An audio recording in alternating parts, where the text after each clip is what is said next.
shirt, bro?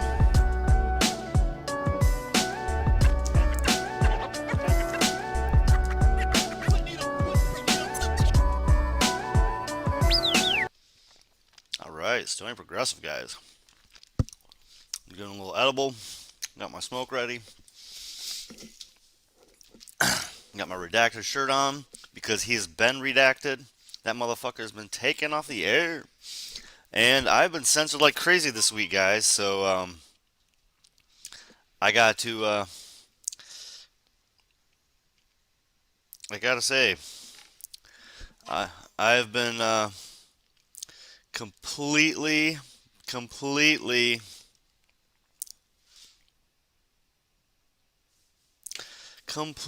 taken down. I've seen my stream go from 5 to 0. If you guys have been on or whatever, please let me know because that's crazy.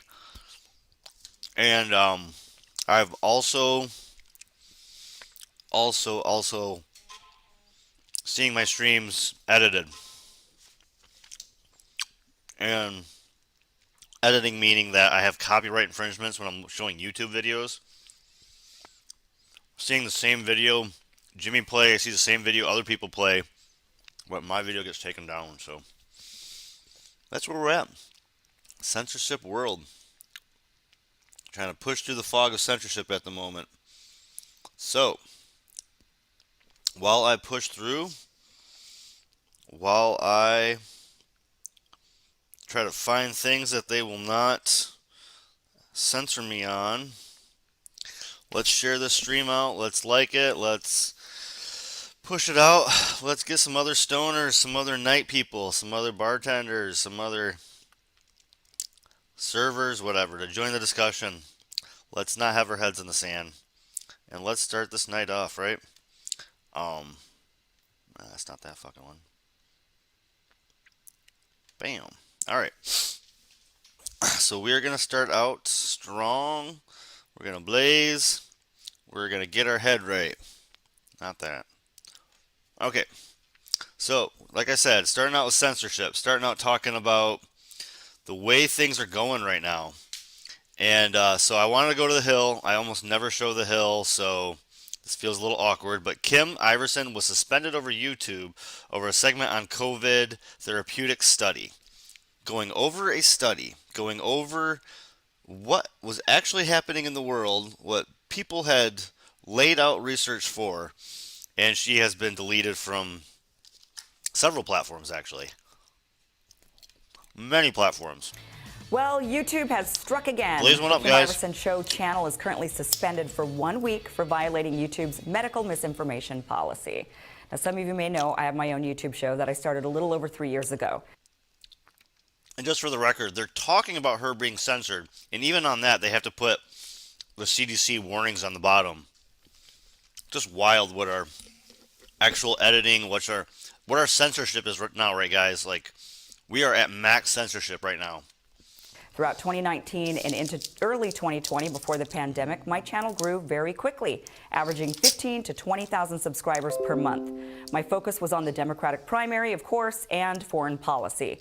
I interviewed candidates such as Tulsi Gabbard and Marianne Williamson and attended the Democratic debate in Atlanta. I traveled to the West Bank to witness the Israeli-Palestinian conflict firsthand and did in-depth pieces on the various U.S. foreign entanglements.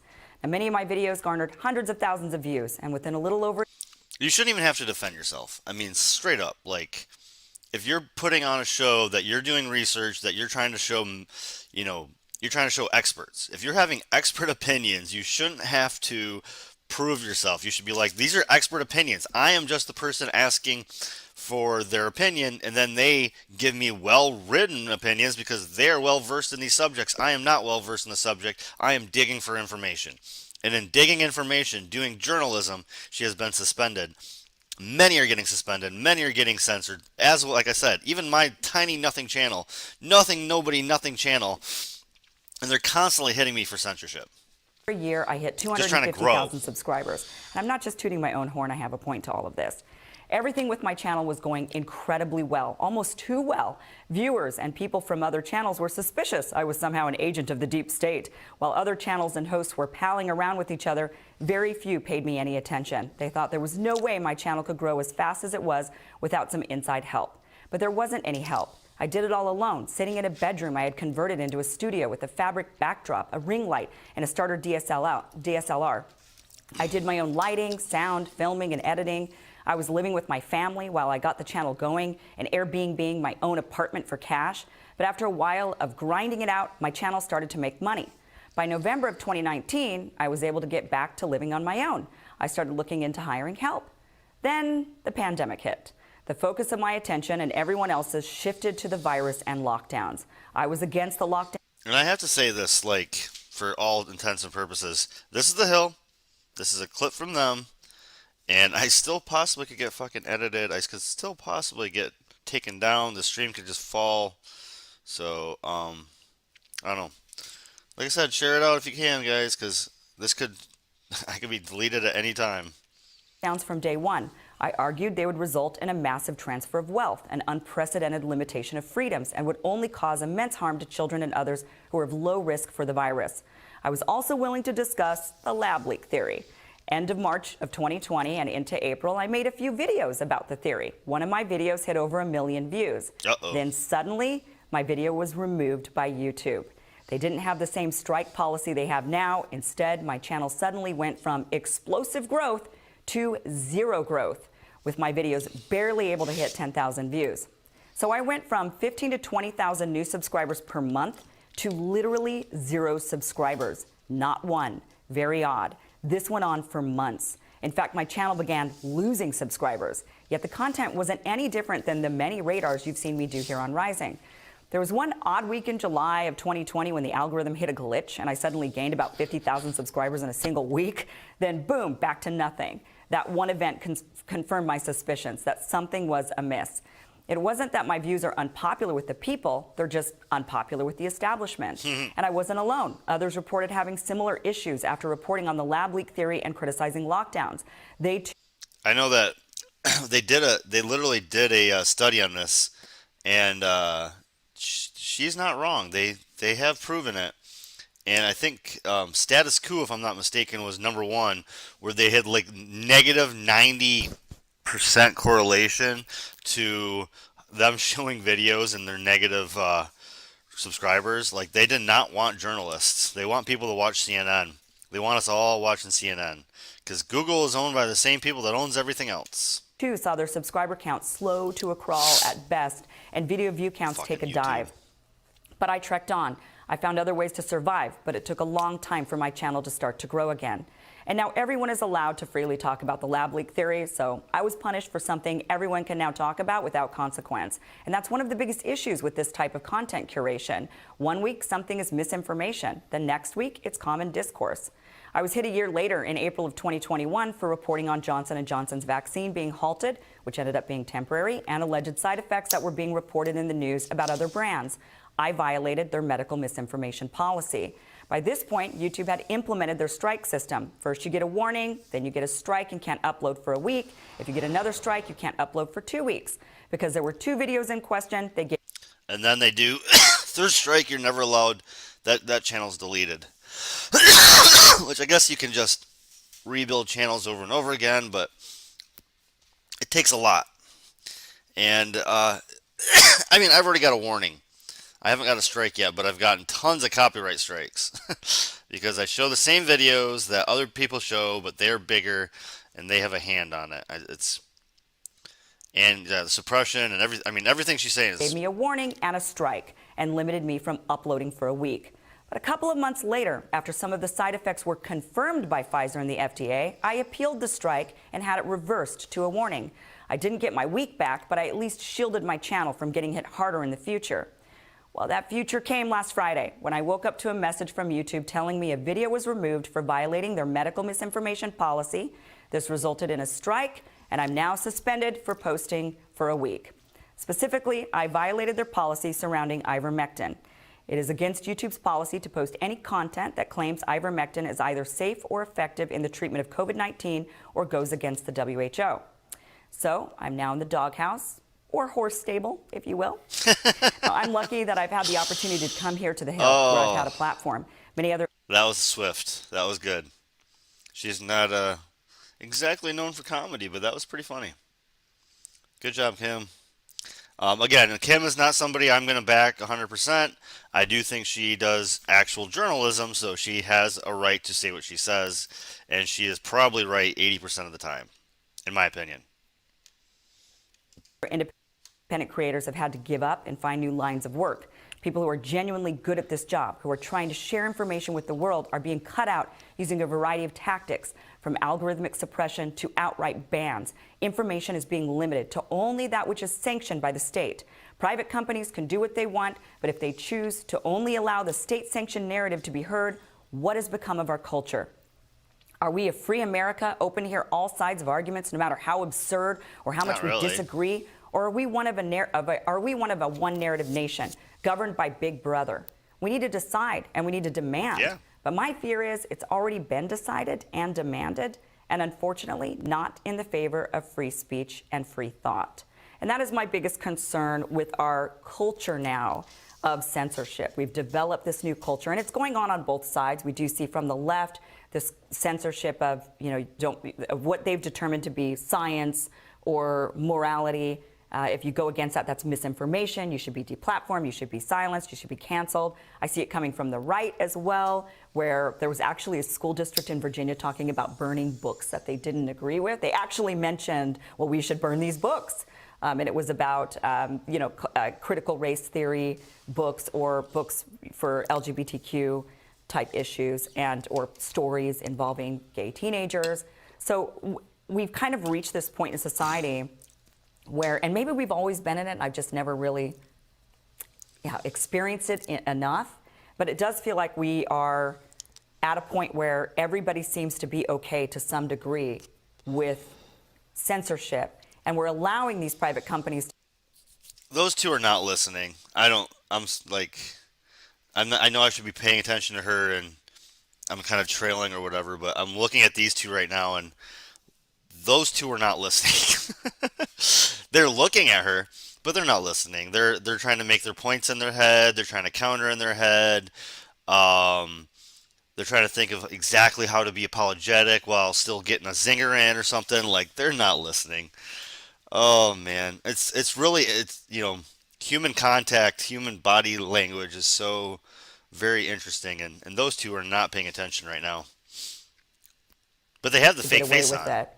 And we're even encouraging it and saying, well, yeah, but you did XYZ thing and you shouldn't have, or you shouldn't be allowed to read this book. And I'm of the opinion that, I'm more of a free speech absolutist. I'm actually fairly extreme about it. But because I don't think there's really any speech that should be banned, including maybe even yelling fire in a theater and saying, well, I don't know. I mean, you should look around and see if the fire's there. I get it. People are going to disagree with me on that. But even that, that anecdote is a. Hey, he has something to say. Go fucking figure.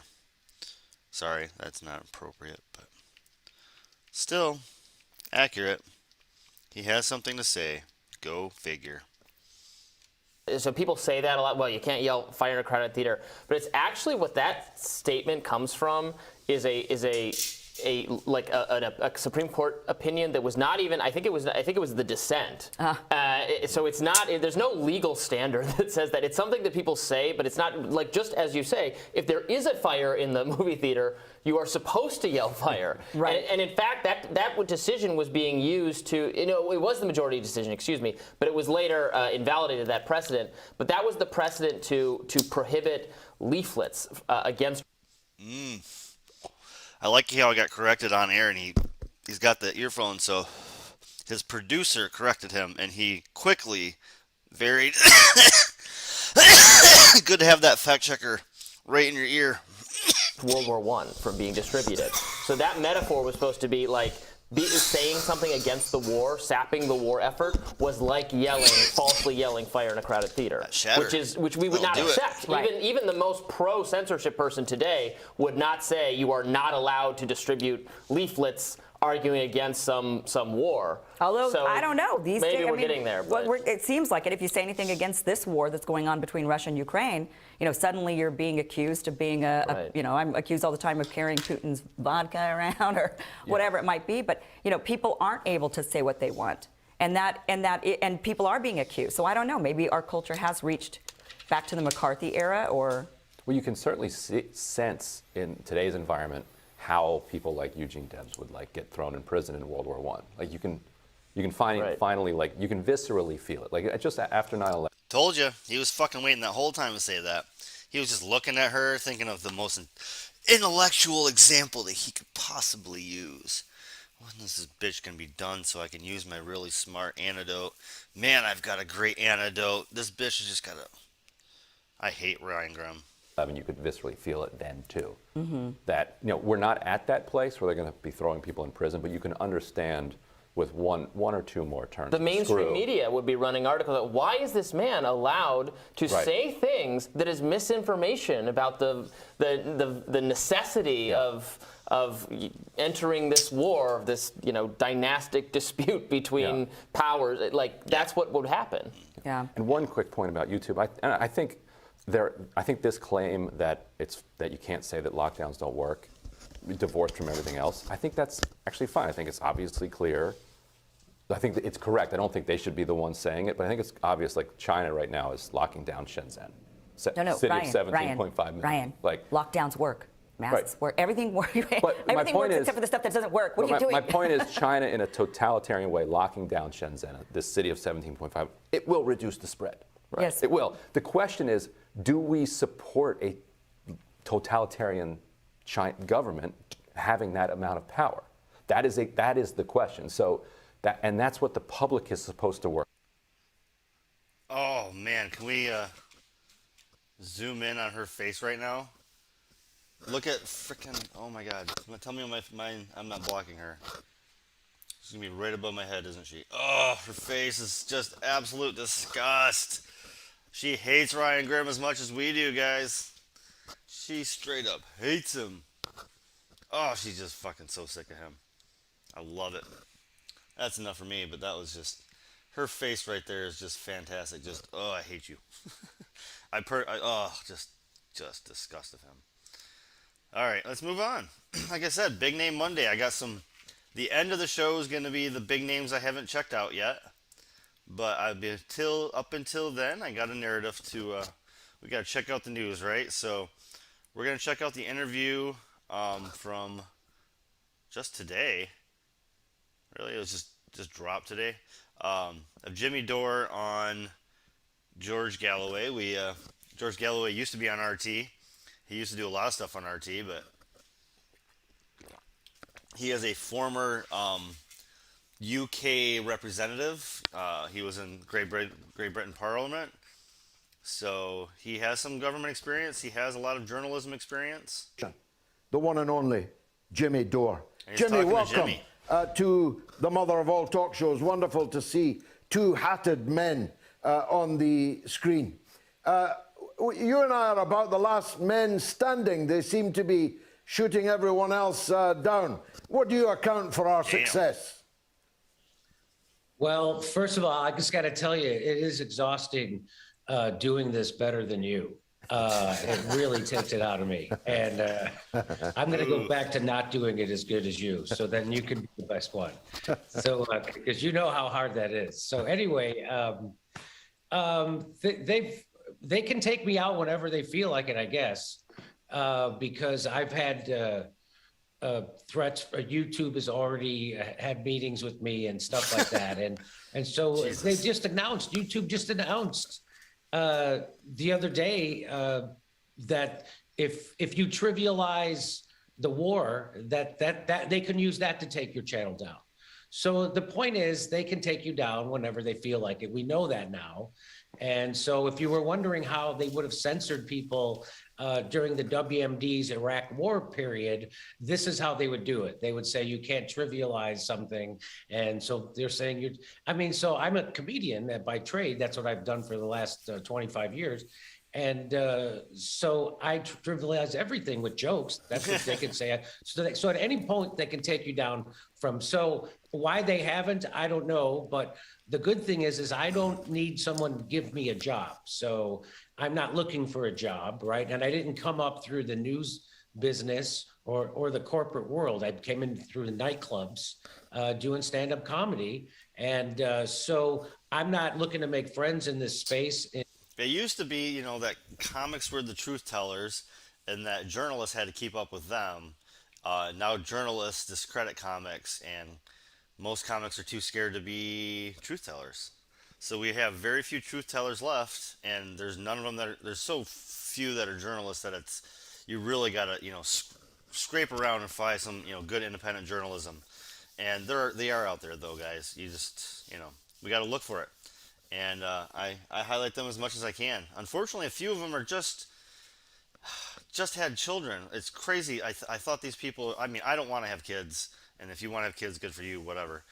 I thought more people were gonna be like the world's kind of scary. Why procreate right now? But Abby Martin, Eleanor Goldfield, and Whitney Webb all have had children in the past 3 months. First-time mothers, all very hardcore journalists and independent thinkers. And I mean, it's great that those kind of people are having more, we need more people that are going to be like that. Hopefully they will, raise them in a way that they're free thought and everything. It's just, do we really need more people on the planet? I don't know. There's a lot of us, and we're fighting over shit constantly, and we need to be taking down the 1%, but if we're battling over resources that we think are scarce, then we're going to be battling over that shit, and I don't know. It's... I just wish more people didn't think they had to have kids. You don't have to. You don't need to. It's fine. You don't have to have one. It's okay. It's okay without one. In journalism or news reporting, and so it frees me up to be better than them in a lot of ways that I'm barely even trying. Well, if that's what you achieve through barely even trying, it's their problem if you really get into your stride, because you have specialized in lampooning the pompous and the hypocrites, the warmongers, the merchants of war, the masters of war, to use Bob Dylan's phrase. But they're ruling the world, at least for the minute. I personally think their days are numbered. That much doesn't surprise me, Jimmy. But what surprises me is how the liberals have gone full turtle. They are now amongst the most belligerent voices to be found anywhere. And they, of course, control big tech. They're all liberals in big tech. And they've turned out to be tyrants more than any right-wing tyrant we ever knew in the past. So, I mean, the way you keep control is you control the narrative. And how do you control the narrative? You do censorship. And how do you sell censorship? You say it's for the people's own protection. It's the oldest trick in the book. Every tyrant does the same thing. And so, who are you not allowed to criticize is the people who rule you. I don't know, some smart person said that. And so who aren't you allowed to? And so now they get to decide what's true, what's not. And look at all the things just around the coronavirus that turned out to be false, that you weren't allowed to question. You weren't allowed to question if the virus came from a lab. You weren't allowed to question if the masks worked or didn't work. You weren't allowed to do all these things. And that turned out you weren't allowed to. So Fauci lies about herd immunity. They lied about ivermectin. They made it seem like it was a horse poison. It turns out to be one of, a Nobel Prize winning medicine. And once you find that out, and then you start looking, you find out they're lying about everything. And so, again, we're not a democracy in the United States. So the idea that we're an oligarchy run by capitalists. And so if you see the United States in a war somewhere else, it's almost guaranteed we're there for capitalism. And exactly what's happening in Ukraine right now is about energy and hegemony and imperialism. And so you only get one side of the story told in American press. And now they're going to make it okay to censor us. By the way, Facebook just said it was okay to praise Nazis. They did. They also said, and in fact, the man that signed the memo is literally a liberal Democrat. He was the leader of the Liberal Democrats in Britain. He was the Deputy Prime Minister for a brief and inglorious period. He actually signed the memo that gave the permission to call for the death of people, Russians, for this limited period. Not a right that's been given to anybody in any other conflict, either one that's still running or has run in the past. This is my point about the Liberals. See, in the past... I did not know that. That's nuts. They for the first time in the history of speech, are allowing people to say, go ahead and say that you can want to kill a Russian. Like, that's an acceptable term at the moment. And for the first time, this sort of bullying or hate speech, for the first time ever, this is acceptable. That's not right, guys. That doesn't matter who you're... Ugh. I put the poll on Twitter, and I'm so kind of just hurt by this. I put, who is your enemy? And I put your in capital because, personally, is Putin doing anything to any of you? Anybody out there that I can hear me? Has Putin personally done anything to you? Now, the other things were your job, your government, or Russians themselves, Russian individuals. Almost no one put Russians, which is good. That means you guys understand the difference between Russia and the government, because Russians are people. Russians are individuals. They're not the enemy. Putin, yeah, he's a bad dude and he is causing harm, but he's probably not causing you harm. Now, depending on if you work for a corporation or a mega company, your job might be fucking you over. If you're independent or a small business, your government might be fucking you over. Those things are happening all the time to people all around you. If you're American or Canadian or over here, safe in... Russia hasn't done anything to you. Russian people definitely haven't done anything to you. So that the hate for Russians, like saying that like on Facebook you can just say, I want to kill a Russian, is acceptable? Like, what the... That's... We've taken a weird turn.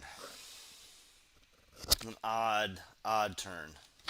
The big moguls that owned the TV stations and the newspapers, the Liberals were on our side saying, hey, don't censor us. This is an abuse of your power. But now the Liberals are doing it. Well, it's great. Yeah, I agree. It's nuts. You thought authoritarianism be always equated with the right, but there is no left. See, I've lived in America, but there really is no left in America, especially in government. It's two right-wing parties, and they both are beholden to the military-industrial complex, big pharma, and big tech. And so they've just farmed out censorship to private corporations. Right. And so now if you say, hey, you're censoring me, they go, no, it's only censorship if the government does it. But I adhere to the principle that came out of the Enlightenment period. You're against censorship no matter where it comes from, whether it comes from the state or it comes from the religion or from a corporation. And so they've just farmed out censorship, and censorship... farmed out? Has there ever been a problem that censorship ever fixed? Well, no. And of course, self-censorship, what Francis Bacon called the arrow that flies in the night. Nobody... So Galloway actually has his own channel now. Yeah, this is not on RT. And yeah, that is just an absolute punch. All the mega names that we lost with the RT censorship, which is why I'm still talking and screaming about censorship. I'm still screaming about Redacted Tonight, still screaming about it, because yes, that is massive. And George Galloway is a fantastic voice to have out there. Ben Swan is a fantastic voice to have out there. Chris Hedges. There's great voices, and it was an American-owned company. Yeah. ever sees it, but people bite their tongues or stub their finger just short of the keyboard.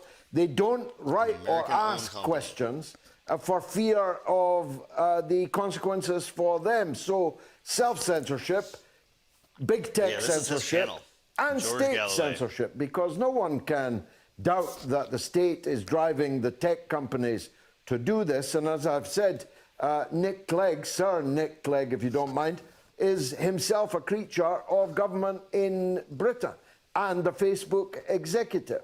So the point you've made too, you alluded to Iraq, and then you stated certain contentious positions that you had taken over the coronavirus, none of which are contentious anymore. So if I had said in 2003 on Facebook, there are no weapons of mass destruction, and this entire thing is a hoax, I would have been taken down and stopped from saying it. The questions that you raised about the efficacy of things like masks and so on are now commonplace. It's perfectly obvious. You've got politicians in one picture. Let me give you an example. Trudeau was meeting the British Prime Minister in a mask, and in another picture he was meeting the 96-year-old Queen of England who just had COVID without a mask. And he was hovering like he was about to plant a kiss on the end of her nose. That's how close he was to it. This whole absurdity is now a joke. And if you can't lampoon it, then to what extent are we a free country? So we're not a free. We're not a free country.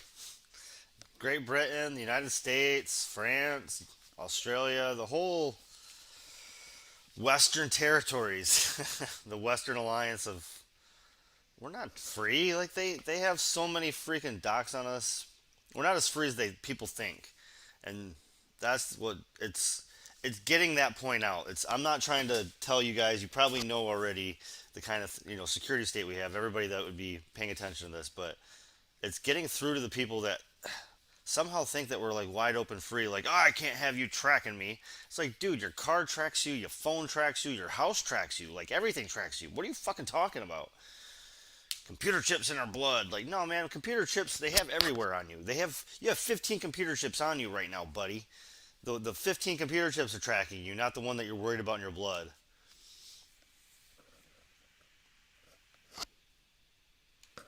Well, I don't know about your country, but I know my country, we only have as much freedom as the corporation will allow you. I mean, we only have 6 huge corporations that control all of our media, and they're all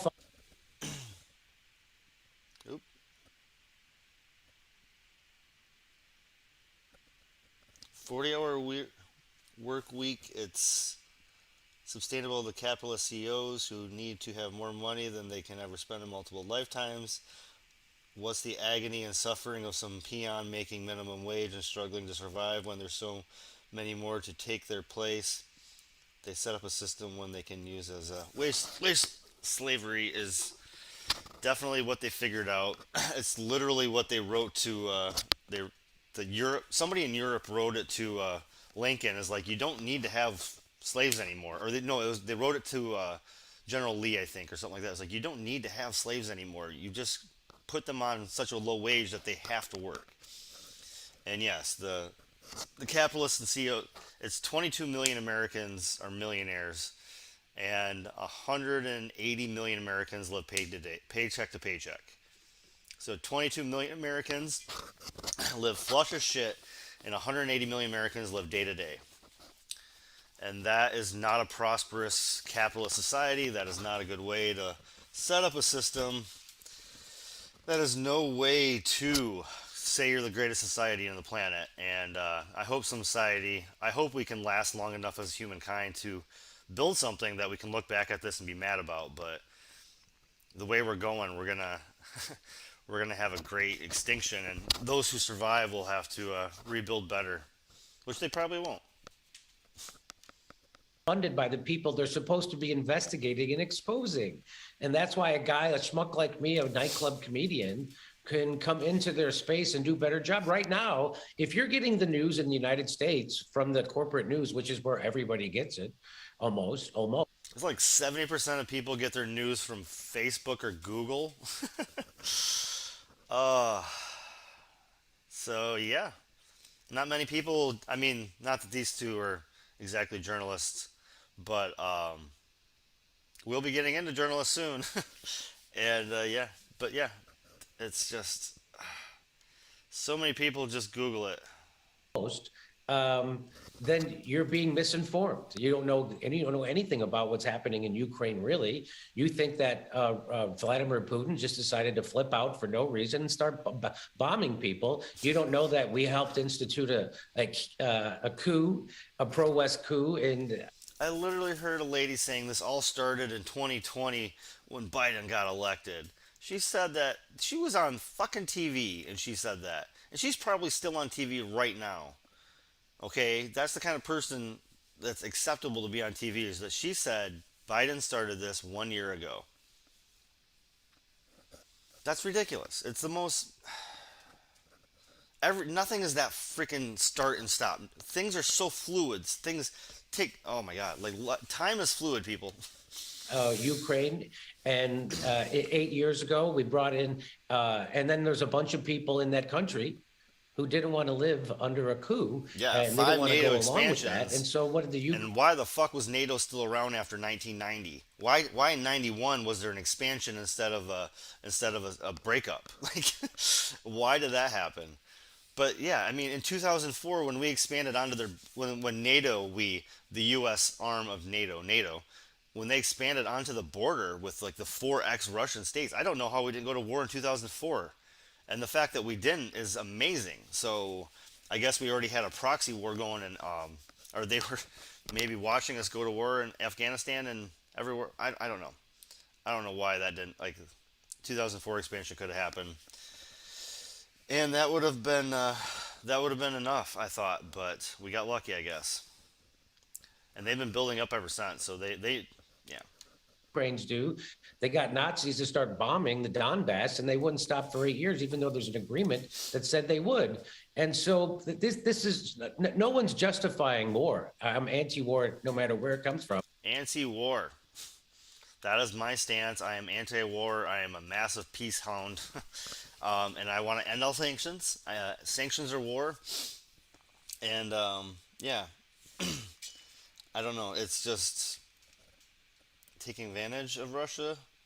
I think we pushed, and I don't know. Like, I have this. Like, the whole Russia became a superpower in the 1800s because Napoleon needed somebody to fight, because you can't. He didn't want to go to war against the British, so he needed somebody else to fight. And that's when, like, the 1800s is when we created Russia as a superpower to be a enemy. And ever since, they've been like this back secondary enemy that we kind of keep in our grips. And always, we need that enemy. We have to have that enemy. It's there for us. And whenever something feels wrong, or they wanted to, I think they just wanted to move on from the vid. Like, we gotta move past the vid, and we need to go. We gotta get past it. And so, hey, let's call up our old buddy. We've been kind of annoyed with each other lately, so let's do some troop moving and get over the vid real quick. Like, I don't know. Who knows? I'll probably lose my internet in a couple seconds for saying that, but yeah. All right. It looks like I'm streaming good. And I condemn Putin for invading. But this was predicted that was going to happen for 20 years because of NATO encroachment. This wasn't predicted by me. It was predicted by former ambassadors to the UN. Noam Chomsky in 2015 has an interview where he says any president of Russia, doesn't matter if Putin stays in or not, any president of Russia, if the Union continues to expand, will be up against war. Any president of Russia is going to have to push for war if they keep expanding the UN. And that's what he said in 2015. He said war is imminent, and 7 years later, the guy that wrote Manufacturing Consent was right about that. So go figure. He's usually heads on things. So, man, we were watching it happen slow mo. Anybody that was a pundit. Oh, former people who worked for the State Department. It was predicted by all the scholars who looked into this. So this was, I mean, this isn't, but it's being reported in the United States as if this is all new and it came out of nowhere, and that we're at the threat of nuclear war because Putin didn't take his antidepressant medicine or something. And that's, of course, every time the United States, by the way, right now, the United States is occupying 1/3 of Syria, and no one even mentions that. And our bombs are raining down on Yemen, the poorest country in the Middle East. And Somalia. Right. So we're not going to get our oil from Russia. We're going to get it from Saudi Arabia, so we can have. We had 2 active, and Palestine. Oh my God. We had 2 active campaigns. 2 active campaigns in Somalia. I think active campaign in Libya, active campaign in Niger, active campaign in just the list, guys. It's just insane. Oh, but we need, the amount of weapons we give right now. I don't know if everybody here, a lot of first time people here. If you guys know, not only is Israel the number 1 person we give weapons to, the number 2 government we give weapons to before this Ukraine thing was fucking Colombia. We're giving massive weapons to Colombia. And where does that weapons go? To guerrillas and freaking drug lords, because the Colombian government is just open air corrupt. And that's who we openly give massive weapons to. Oh man. 3 billion and 3 billion. Yeah, well, hey, I mean, Colombia can do it with Coke and coffee. I don't think they need our weapons. But yeah, 3 billion in support to Israel. I thought they were a pretty strong and independent country. I don't know why they need 3 billion U.S. tax dollars to handle their country. We could feel good about ourselves and sleep at night. Saudi Arabia is committing a genocide right now in Yemen, and with our help. And chopped the heads off 81 people in one day yesterday. Oh, no kidding. Wow. Well, it's always a party. 81 beheadings in a single day. Even ISIS never reached these kind of levels. So we're begging. Biden said that he regarded MBS, the Crown Prince, as a pariah, and he was going to reset America's relations with Saudi Arabia. Now he's begging him to take a phone call to up the output of the oil industry. Just in the time left available, Jimmy, I wanted to touch on something you again alluded to there. And that's the rewriting of history. They're saying to destroy it so you can rebuild it? Is that what they said? If you destroy it, capitalism can rebuild it. It gives us something to do, I guess. On whatever station she's on, Rachel Madd, on the television yesterday, and a guy called McFaul, former U.S. ambassador to Moscow. He said, and then they tweeted, without attributing it to him, so coming from them, that Hitler never used chemical weapons. When in fact he industrially annihilated millions of Jews and millions of others in... Military aid is a transfer of wealth. We give a country 1 billion military aid and they turn around and are required to buy the weapons from the U.S. manufacturers. The money stays in the U.S.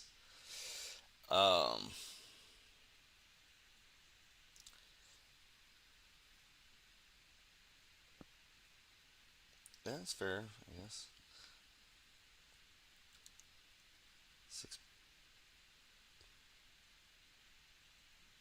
6 billion? 6 billion seems... I don't think Hitler killed 6 billion people. Literal gas chambers. How's that for rewriting history? So they've stooped to manufacture consent for this war in Ukraine that's raising everybody's gas prices, and they're pretending that we're paying higher gas prices for freedom and liberty. So to stoop to manufacture consent in the United States for that, they've stooped now at MSNBC and Rachel Maddow on her show to praising Hitler. That's what they're doing. They're praising Hitler. I used to do a joke about no matter anybody who tells me I'm funny, I have a soft spot for him. Even if Hitler said, "Hey, Jimmy, I saw your show last night. It was very funny," I would be like, there's another side to that guy that people really never saw. the hell, And that's what they're they doing. did. Yeah, that's what they did a literal they joke. Did they did it. And they weren't joking. Speaking of jokes, how do you avoid lampooning a guy wandering around in his pajamas in the White House, not safe with the button on his dressing gown, never mind the nuclear button? How do you not lampoon? Yeah, no, the richest companies in the world know to extract tax dollars, not to try to selling it to us is nickel and diming it. When you can sell it to the government, that's how you get the big paychecks. And all the biggest companies, they've learned it. They have learned how to abstract money from us via the tax dollar. It is a much quicker way, much stronger purchasing power if you just take it right from the government. The Fed can print it right into your pocket. All right. So we're going to move on. That was about the end of that clip. I didn't actually watch this one. I was saving it because I have another Tulsi thing to do. So I wanted to kind of see what they're accusing of Tulsi at the moment. Let us all do we can to build a better future. I know a lot of people have different opinions about her, former Representative Tulsi Gabbard. Which is exactly why I bring her up too, is because I used to like her I used to follow her pretty heavily and like her. I'm questionable of some of the things that she has done, and so I watch her with scrutiny. But I guess that is the best way to watch your politicians. You should never fucking heroize a politician. Politicians are paid for and bought in so often that you have to scrutinize what they do. You have to watch This madness that's happening with Ukraine. Daily Beast came out with this heavy hitter kind of story. I mean, spot on. They got her. They got Tulsi Gabbard somehow. Even though she's no longer a politician, she's a private citizen now. She's not in Congress. 2 years out of Congress, and corporate media still can't get over there. They're so triggered by her because, she could have ran as a third party in 2020. Hillary Clinton said she was a Russian asset, that she was a Syrian asset. She was all this stuff. This evil mastermind. Woogie, boogie, boogie. Oh, and she had the audacity to vote president during the Trump impeachment, which was bullshit in my opinion. Now, because of all this stuff of Russia, woogie, boogie, boogie. Don't get scared, folks. If you get scared, hide behind a blanket. It's okay. It's okay. Apparently, Daily Beast got this. Accused Russian agent gave to one politician, Tulsi Gabbard. God, how much did they pay her? How much money? How much influence? Base, it's got bare minimum 5 figures. At max 6 figures. At maximum 7-figure kind of payout. I mean, we're so used to this kind of corruption all the time in America. We see these lawmakers get bribed by corporations, both domestic and foreign countries. I mean, let's face it, thanks to the Supreme Court decision of Citizens United and McCutcheon's decision where money is speech and corporations are people, our politicians are bought. Money will buy them.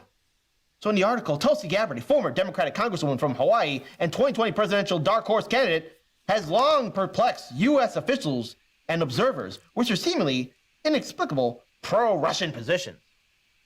She's against war, all right? So, yes, she's been on Fox News, but she's saying, hey, look, this war in Ukraine is BS, and the further it goes, it will become nuclear.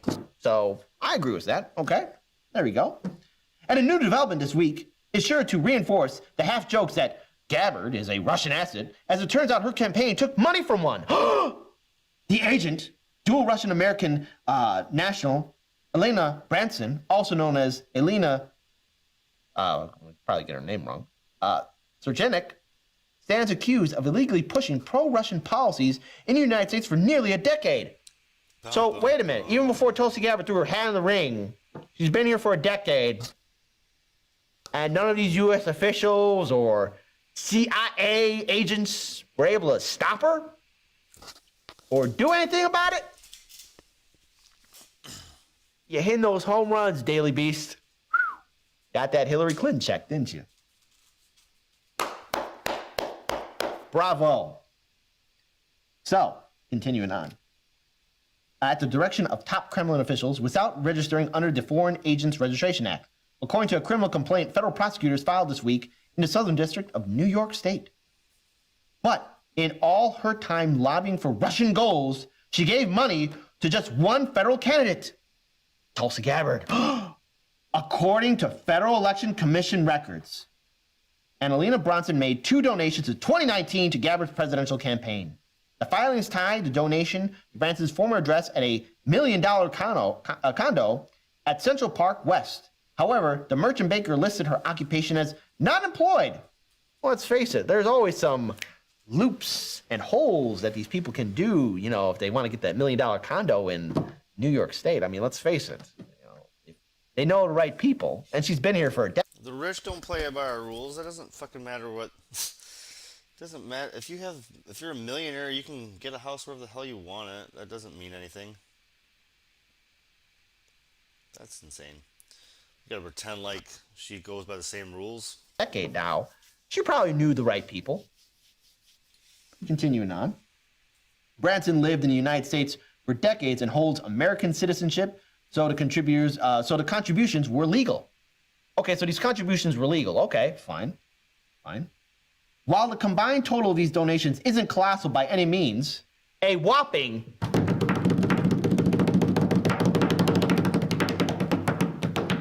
$59.95.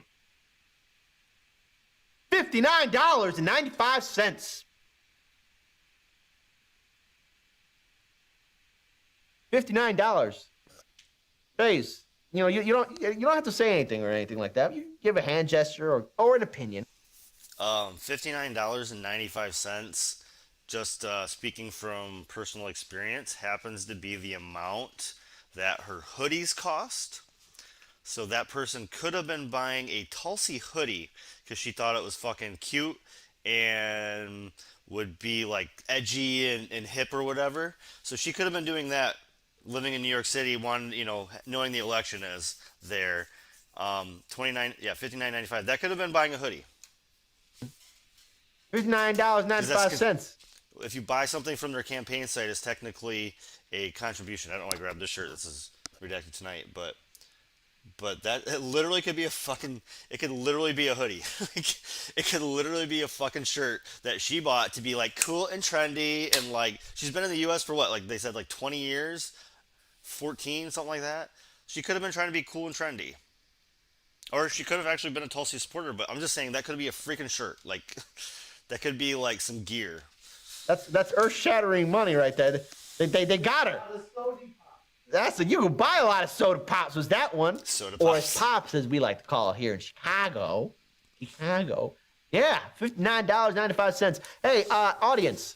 Let's keep this image up here, but I'm talking directly to the audience. Hey, be creative with this one. In this current economy that we're in, what can $59.95 do for you? We're gonna do prices right, like name products. What can you do? Can you buy wings and fries for 2? Hey, can you fill up a whole tank of gas? $59.95 wherever you're at. You think they'll take care of your gas? Let us know. Be creative. We're gonna click. I'm sorry, I don't. Oh my god. Mostly vegetarian, so it's funny to me when people do this shit. But the guy comes up and goes, I work at a fine dining place. Like he comes up and goes, "You got wings? Are they expensive?" And then we're like, "We don't have wings." And he's just like, we'll just get a beer then. It's like, dude, you looked around and saw this fancy ass place, and you're like, "You got wings?" And you didn't wait for a response, and then you said, "Are they expensive?" Like, cause fucking everywhere is expensive now, I guess. Clip this. Be creative in the comment section below. What can $59.95 do? So anyways, yeah, $59. Oh man. Wow. Heavy hitting money. Wings and some fries, baby. I would dread to think that there are lawmakers that got more money than that ever and did real corrupt stuff. I mean, that would never happen in this democracy, Wings right? for 2. Well, It would never happen here. Wings for 2. Faze, you don't think that there's politicians out there that really got real dark money that's in 7 figures or 6 figures? You don't think that would happen in this country? It isn't true. Jesus. So continuing on with the article. They do raise questions about why an alleged Russian agent tasked with currying favor with U.S. politicians would zero in on Gabbard and only Gabbard. According to the Justice Department press release, Branson, who fled the United States last year and remains at large, even though she was here for 10 years, a decade, It remains at large. has ties to top Kremlin brass and correspond with Putin himself. Then why did the agencies arrest her? Hey, why did you jagoffs do your fucking job? You incompetent bastards. She was here for 10 years. You didn't do anything to stop her? At the direction this of is the Russian something over government, nothing, right? she Like, led this a is years-long campaign to identify the next generation of American leaders, cultivate information channels, It's and shape amazing US policy in what favor media of will Russian say, objectives. and they're not gonna FBI they'll make a Assistant thing Director over in this charge, being Michael bribed or J. whatever, Driscoll but they're not said gonna in the call press out release. the massive Of course, corruption Gabbard they is a can actually longtime dig favorite out of the on a Russian daily propaganda basis. machine. Where's the proof Ever. and evidence for Ever. this? They're never gonna find it. What, she goes on Fox And it's News right advocating there. against war? Okay, fine. She hired an alleged Russian agent on her campaign, and her Putin backing has struck officials and political observers An as alleged well Russian out of the norm. Perhaps most famously, her support for Russia intervention in Syria while defending dictator Bashar al-Assad. Thanks That for the strange pattern follow. continued even after Gabbard left office in 2021 this year. As Putin prepared to watching invade politics Ukraine, high, like, Gabbard what parroted Russian could talking take me points, offensive urging the right Biden now? administration to guarantee that Ukraine will never join NATO, a longtime Kremlin What could be demand. offensive right now? Well, there was a few other things that led to the conflict that happened. Plus, let's not forget, a lot of our favorite Democratic and Republican lawmakers have oil deals and financial deals in Ukraine. You know, everyone's favorite congressperson, senator. Your senator probably has some money in Ukraine. They don't tell you that, but, these people in Washington, D.C. are not good people. You think they're angels? You think they're saints? Because, they're for NATO and everything. No, they're not. They're not good. They're not good people. How do you be? Russia appears to have... Can I use that at the bar? Because I hate domestic beer. Just in case those of you on YouTube can't read that, I have to. That's not too offensive. How do you like your beer? I like my beer like I like my violence. Domestic. That's pretty funny. Sponsored by the NFL. If you wanted to add on a little more tagline to it, domestic beer, official beer of the NFL. Add a little add on. Keep the joke going. Oh, I hate domestic beer and violence, so I like it. Good joke. Reciprocated. For instance, when Gabbard announced her 2020 aspirations, many of the sites that helped Russia interfere in the 2016 U.S. presidential elections came to her side. You mean all those Facebook ads? Russiagate turned out to be a conspiracy theory? Okay. Her campaign also received thousands of dollars from a number of influential Russian backers in the United States. The complaint against Branson, however, could offer another clue. The alleged spy conducted an off-the-books lobbying campaign targeting officials in Gabbard's home state of Hawaii regarding the name of a state park.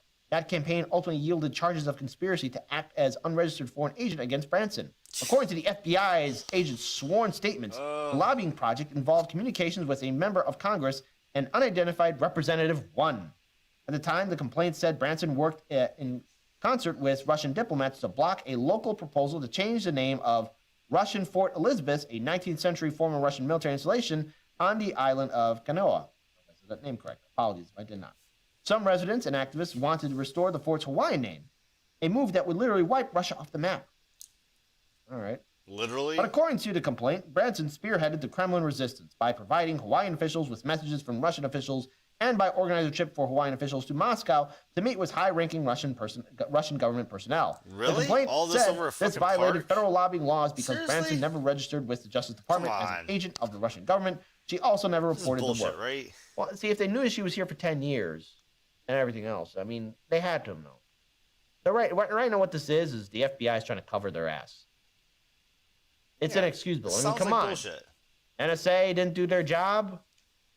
CIA didn't do its job. The State Department didn't do its job. The FBI didn't do its job. Yeah, that doesn't sound right. Competence all around. Somehow, Tulsi getting that $59.95. Earth-shattering money there. Great job. Woo! Yeah, she's rolling up with the big bucks right This there. is an offensive joke. Yep, agent's $60 would get a affidavit cites an freaking email. congressperson to change Again, their it's a opinion on councilwoman, a Felicia Cowden, part. forwarded to Branson in 2019 between Cowden and an individual working in the office of a member of the United States House of Representatives, Representative 1. In the email, as quoted in the affidavit, Cowden asked the staffer whether the representative would like to meet with an extraordinary group of people regarding Russian diplomacy. The email notified the staffer that the group would include Branson and 2 diplomats from the Russian embassy in Washington, D.C. The affidavit said that email was dated February 7, 2019. 9 days later, Branson made her first donation to Gabbard in a curious amount of $49.95. The narrative Okay. is always against the working the thing class. is, representatives are supposed to meet with foreign I haven't diplomats. seen a and clear defined line, representatives. but it's always against the What, working you don't class. think, Doesn't there's matter if pictures of you're good old Hillary a working Clinton class meeting of with some people other from country Russia or outside of the any U.S. dictatorship? power, UK He has. power, France power. Remember, but Hillary Clinton was also wherever you a end up, Democrat. you're going to be US Senator. subjugated to corporate overlords. He had to meet with foreign diplomats too, even from our country's enemies too. I mean, no one talks about that. No one talks about how you have Republican lawmakers meeting with dictators and tyrants. Right. You had former members of the Bush administration meeting with people like Saddam Hussein, but we don't talk about it. Yeah, what am I like? So when they attacked Jill Stein for meeting Putin, like they could have said the other people at the table, and the fact that there was no interpreter, so Jill Stein couldn't have talked to Putin at that discussion at dinner or whatever. But the fact that there was other names in the room and at the table and whatnot that she would have talked to. But they completely forget that. And when Tulsi met Bashar al-Assad, she was with like 3 other senators and and congressmen, and she was like the lowest person on the totem pole, so she would have had the least amount of time to talk to anybody. And all the people above her, I mean, like they twist these narratives. And it's like if you actually look down and go, wow, look at the 5 names of people who talked to Bashar al-Assad, Tulsi Gabbard happened to be one of them. Would be more the conversation that should have happened, because she was the lowest person on the totem pole. She's going to get the least amount of time to talk. It makes no sense to attack her for it. But let's talk to Tulsi for a second, hey? No, I mean, I don't talk to anybody. I'm fucking me. But she did have a clip recently that 2 days ago. She had another one today that I'm not going to pay attention to, but I thought that story was interesting, so I figured we'd let Tulsi speak for herself for a moment. It's a 2-minute clip, quick and easy. There are 25 to 30 U.S.-funded biolabs in Ukraine. According to the U.S. government, these biolabs are conducting research on dangerous pathogens. Ukraine is in an active war zone with widespread bombing, artillery, and shelling, and these facilities, even in the best of circumstances, could easily be compromised and release these deadly pathogens. Now, like COVID, these pathogens know no borders. If they are inadvertently or purposely breached or compromised, they will quickly spread all throughout Europe, the United States, and the rest of the world, causing untold suffering and death.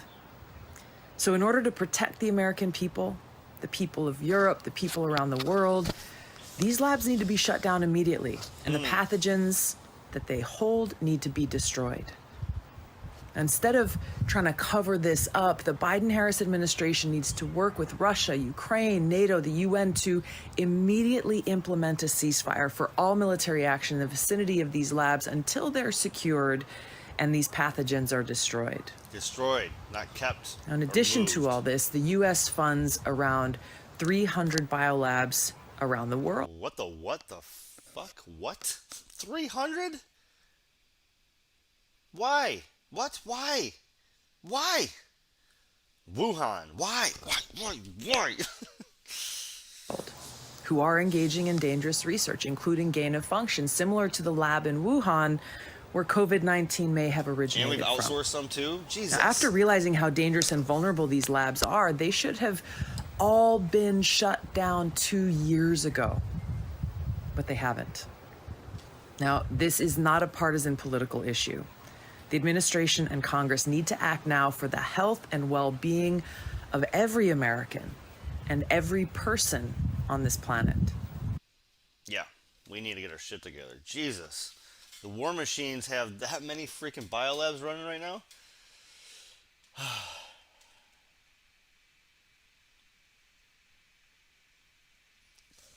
They can look at things they can't do on U.S. soil. U.S. is a signatory to many biochemical weapons treaties.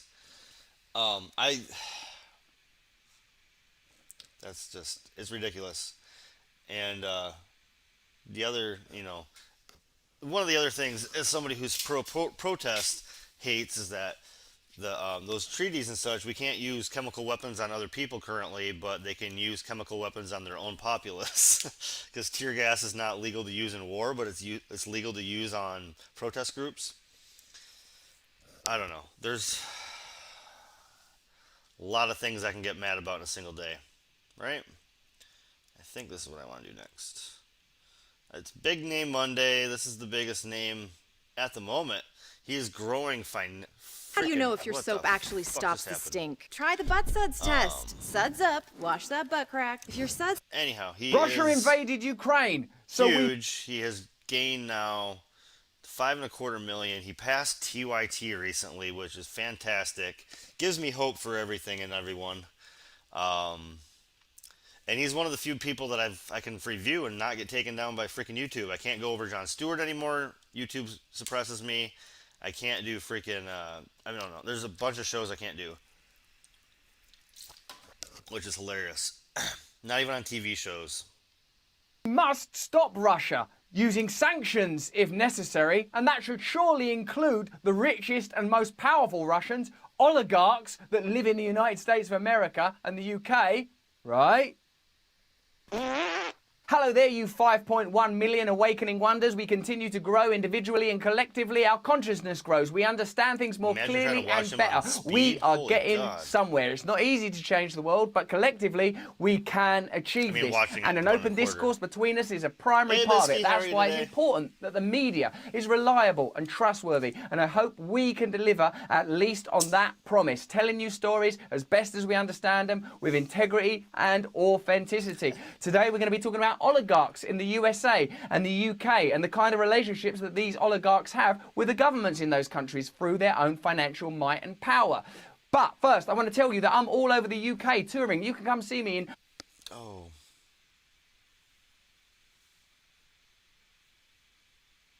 You just miss everybody?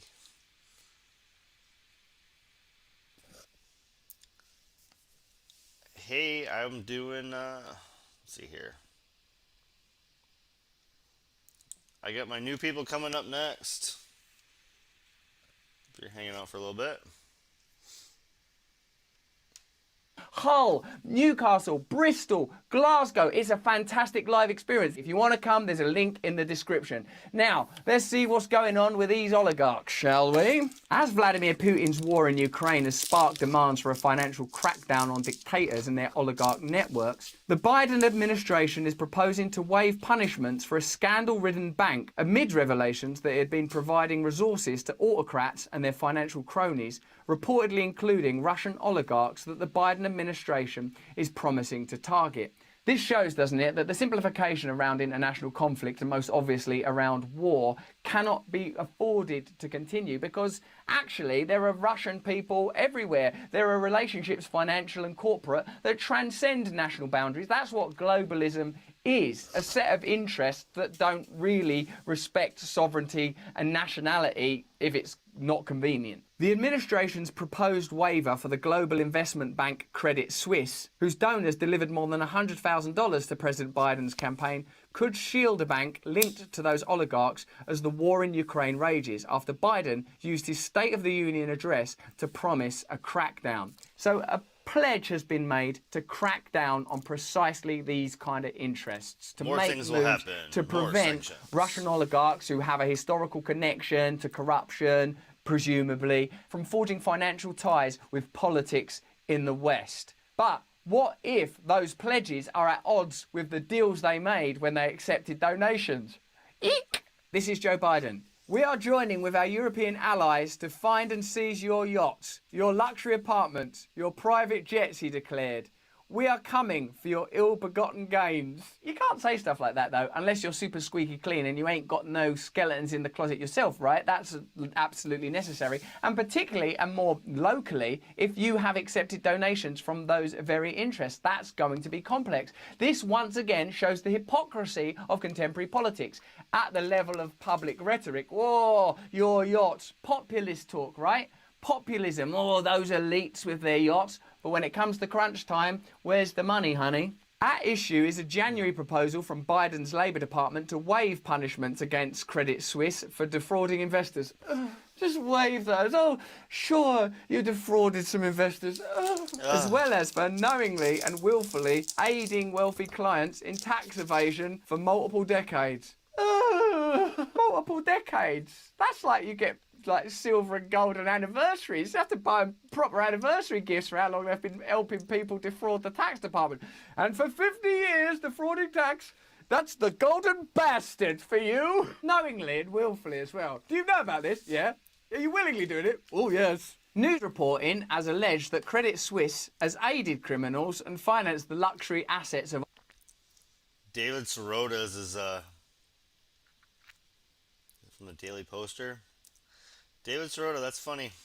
oligarchs, raising corporate additional dem, questions typically. about the Biden administration's proposal to let the bank off the hook. Why are they letting the bank off the hook? What American people want that? Do you know what we want most of all? Control of pharmaceutical prices, a free and fair America, and let those banks off the hook. You got it, buddy. I heard you loud and clear. In late February, a leak of the account information of more than 18,000 Credit Suisse clients revealed that the bank had been managing money for clients involved in torture, drug trafficking, money laundering, corruption, and other serious crimes. They got bored of listing the serious... Oh, God, they've done all this stuff. I can't list it. It's 18,000 of them. Can't go on listing all these crimes, but just know there's drug trafficking and torture involved. Is that not enough? When Credit Suisse pleaded guilty to fraud last year, they admit it. It's just, yeah, we did do that, yeah. Fraud? Oh, yeah, we did do that, yeah. Fraud. It risked losing its status as a... It risked losing its status as a qualified professional asset manager. You realize what this means? You've been convicted of fraud. You're going to lose your status as a qualified asset manager. Oh, no, don't do that. We're not going to do it, but you risked it. You risked it. Sometimes what I find funny is when you apply the morality to ordinary individual life. So imagine if you'd gone, yeah, I've done a bit of drug trafficking, some torture, and other serious crimes. Can't even keep the list going, really. Is it all right for me to still come into work tomorrow? Yes, yes, in you come, carry on. A required classification for banks to manage and profit from the lucrative retirement fund history. If the torture stuff doesn't prohibit you from belonging to that classification, it's not a very good classification, is it? When QPAM was originally created 40 years ago, lawmakers included a major stipulation for banks seeking the designation. They must avoid felony convictions. You can profit from this. All we ask, oh God, what, we gotta do something, oh God. We only ask that you avoid felony convictions, okay? Ah, it's too much, I tell you. While that isn't an especially high bar, no, Credit Suisse has struggled to meet it. What do you mean, I gotta get up at 7, avoid felony convictions all morning, all the way through when I'm eating my lunch, no felonies during that? What about in my breaks? Can I do some felonies? No. Ah, it's too hard. In 2014, when the Justice Department found that Credit Suisse had aided its clients in dodging tax enforcement by falsifying documents for them or helping them hide assets in offshore accounts, Credit Suisse found itself on the verge of losing its QPAM status. Oh, God, you won't take away our QPAM status, will you? No, but you risked it. But the Obama Labour Department let the bank off the hook. It granted Credit Suisse a waiver. The bank's donors delivered more than $1 million worth of donations to Democratic politicians and groups. I'm sure that's just a coincidence, though, when it comes to the way they're treated by those governments. And to draw a connection between those 1 million donations and to the Democrat Party refusing to punish them or even kick them out of QPAM, that makes you, I would say, probably a conspiracy theorist and maybe even a fascist. Now, a familiar battle is playing out, but the focus on oligarchs during Russia's invasion and the recent revelation about Credit Suisse's business practices have raised the stakes. In effect, Biden must now choose between his tough on oligarchs Ukraine policy and his Wall Street donors. Ooh, that's going to be a tough one, Joe. Saying stuff that you like saying, and then your actual financial relationships with Wall Street. What will it be? Is there a way I could carry on saying the stuff and not give up the Wall Street ties? Yeah, there is a way. That's called business as usual in Washington. According to data from Open Secrets, Credit Suisse employees gave more than $117,000 to Biden's 2020 campaign. And employees of the law firm representing Credit Suisse, Steptoe and Johnson, contributed nearly $140,000 to Biden in the 2020 cycle. So there you go then. Nothing to worry about there. There'll be no obstacle to ensuring that those oligarchs are met with the firm, greased palm of the law. In the UK, which is where I live, Boris Johnson insists the government's economic crime, transparency and enforcement bill will continue to tighten the noose around Putin's regime. Ooh, you're hard. But the intended impression of resolve and determination does not quite hold up. The Golden Visa's Investor Visa scheme, launched in 1994, under which foreign nationals must show they have at least $2 million ready to invest in the UK, has been one of the keys to opening up Britain as a safe haven for dirty money from Russia. So that is going to be complicated, isn't it, to prosecute oligarchs if you previously made a pledge to let them have a golden visa. I got a golden visa. I got a golden visa. I got the right to march all around the world. It became the seedbed for an industry of UK enablers to help integrate Russian oligarchs and others into many levels of British life, including the Conservative Party. That's our Republican Party. The Conservative Party has long received funding from figures connected to, or at the absolute minimum, rich after association with, the Putin regime. So, the condemnation... Does a lot of people not know that? I mean, we all know the Conservative Party in both Britain and Canada are the kind of like our Republican Party, right? Like, everybody knows that, right? Man. It's weird sometimes when you think about, like, just what you feel like is common knowledge, and, like, then you, like, hear somebody, like, kind of go, oh, and it's like, oh, is that common knowledge? Shit. I'm not sure anymore. Maybe I should expect that it's not.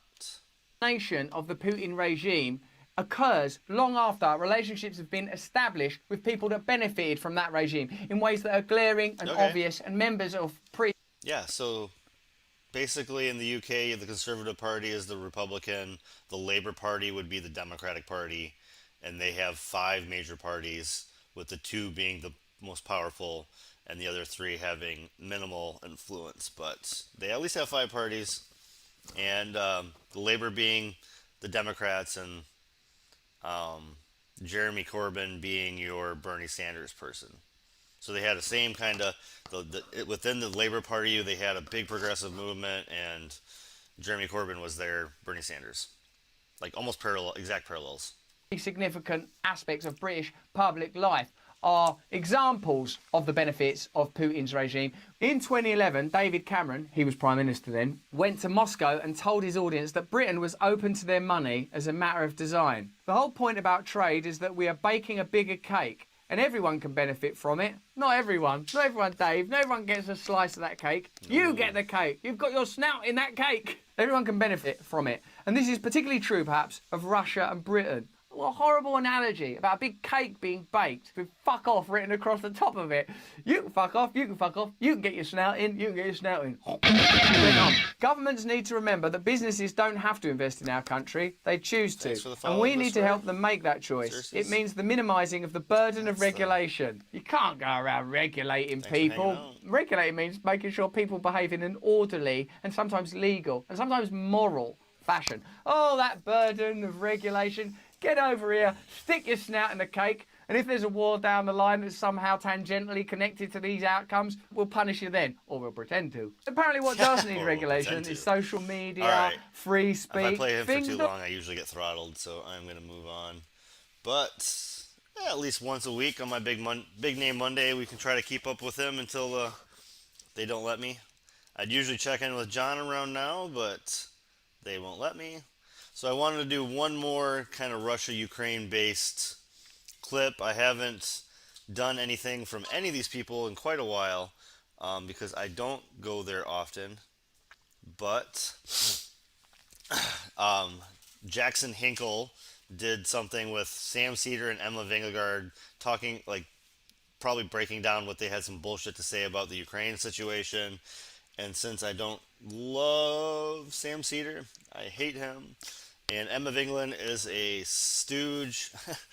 I've watched her. Like, she used to be hanging out with freaking status coup and freaking Jesus Jordan Sheridan, and she was like her little the little assistant back then, and now she's a freaking anyway. I want to check this out. I've been holding on to it for a couple days now. Hurricane season runs from June 1 until November. Ooh, hurricane season goes from when what? I live in hurricane belt right now. June 1st, huh? I need to get the fuck out of here. Anyhow, I'll be moving north soon enough. I got a few months, no worries. It's actually better internet down here, so I'm going to be doing a lot more streaming this next 2 months while I go to start going to the town halls and protests here in Florida.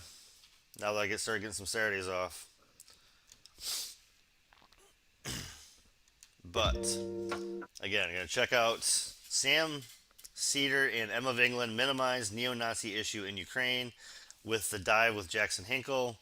I don't do a lot of Jackson clips because he just does the same thing I do.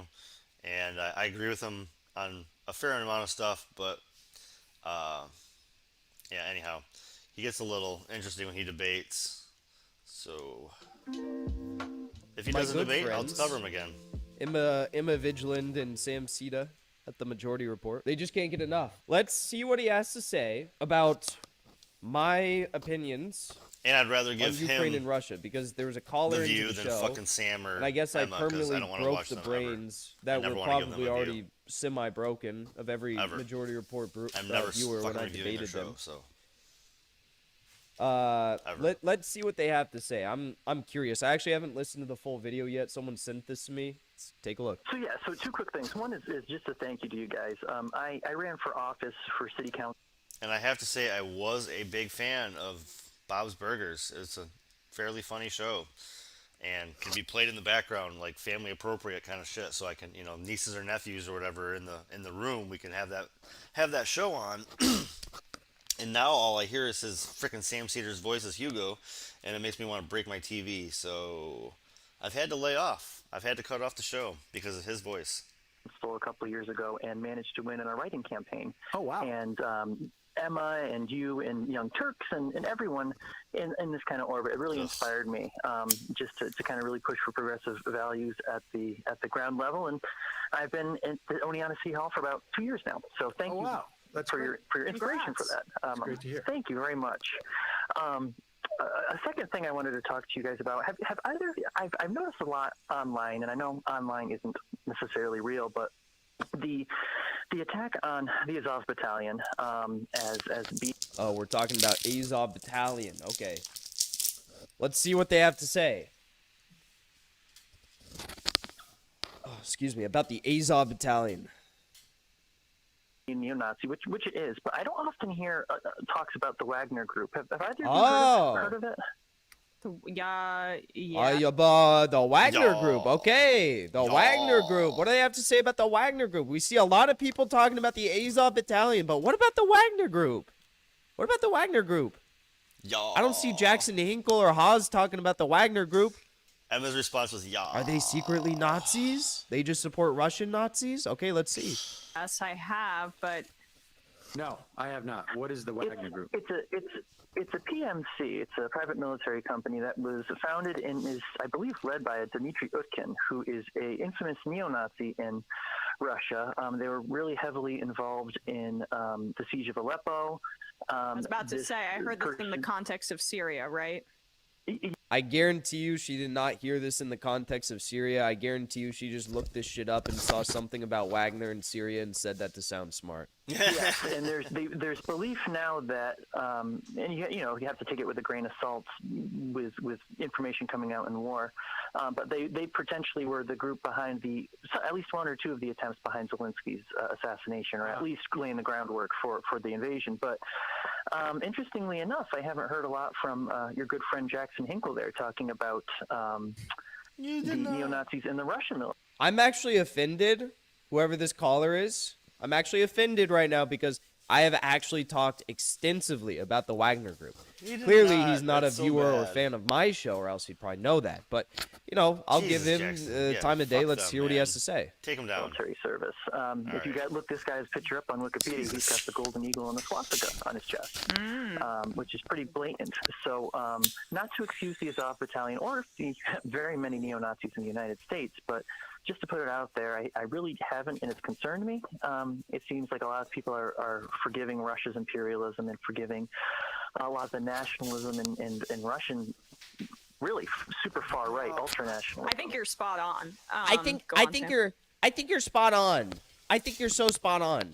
I think it's totally normal and acceptable to draw equivalencies between a private military contractor and literally neo-Nazi battalions and 80 plus ultra-nationalists and neo-Nazi battalions in the Ukrainian military that receive direct funding, aid, and weaponry from the Ukrainian government and from Western superpowers. I think you're totally on point.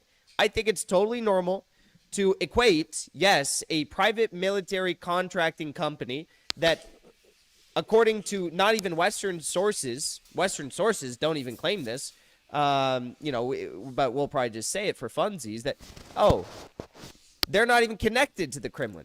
Literally, let's be honest, you guys. There is no connection between the Kremlin and the Wagner Group. There's no connection between the Kremlin and the Wagner Group. You heard it at the start of the fucking segment. They said that it's a PMC. What does PMC mean? It's a private military company. It's contractors. You fucking heard him say that.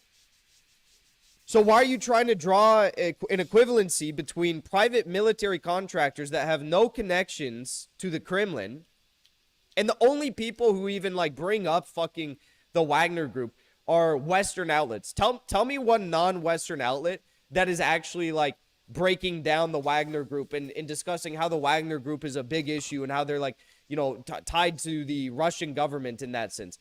The Wagner Group, yeah, I mean, the guy is he's got the SS tattoos on it, but he's not being directly propped up, funded, given military assistance and weaponry by the Russian government.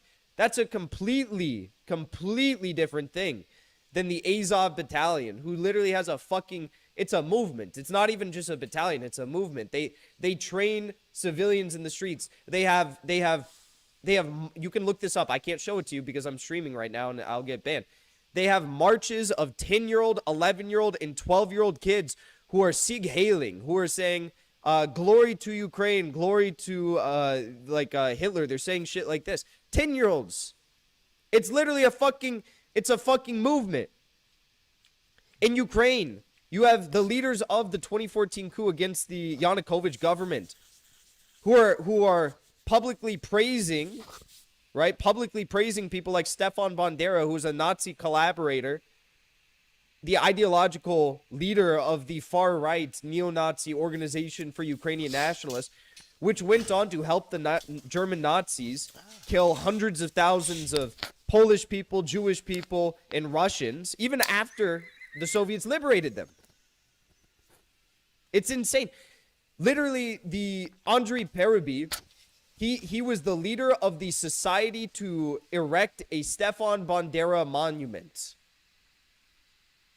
You have presidents in Ukraine who are giving medals of honor for their brave heroism to Stefan Bandera posthumously. There is no equivalency you could draw between the neo-Nazi infiltration Jesus Christ within the post-coup government in Ukraine, the military, is that fucking the volunteer battalions, officially so on and so incorporated? forth, and the Wagner Group, which has no connections to the Kremlin. It's literally insane. In addition to that, I would pose the question to Sam Cedar, to Emma Vigeland, whoever this dipshit caller is that apparently is in public government on a city council.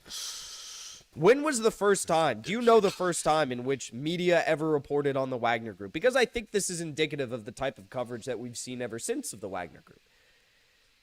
The first time any media ever reported on the Wagner Group was a Sky News investigation. We all know Sky News is without a doubt 100,000% known for their honest and transparent and factual journalism. Yes, Sky News initially reported on the Wagner Group The only thing I use Sky News for ever is live video footage of London. That's it. That's the only thing they're good for. And sometimes they have like live cameras in London. You can watch like, protests, or you can watch rallies and stuff sometimes happen. And that's it. They're live coverage, and that is the only thing. You do not want a human being talking to you. And they made a story up. They literally made a story up. They resorted to hiring paid actors, have them read scripts. They told the actors that they were being casted in a new movie and that this was the script for the new movie. And they had these paid actors act as though they were Bandera fighters from Syria. Oh, man.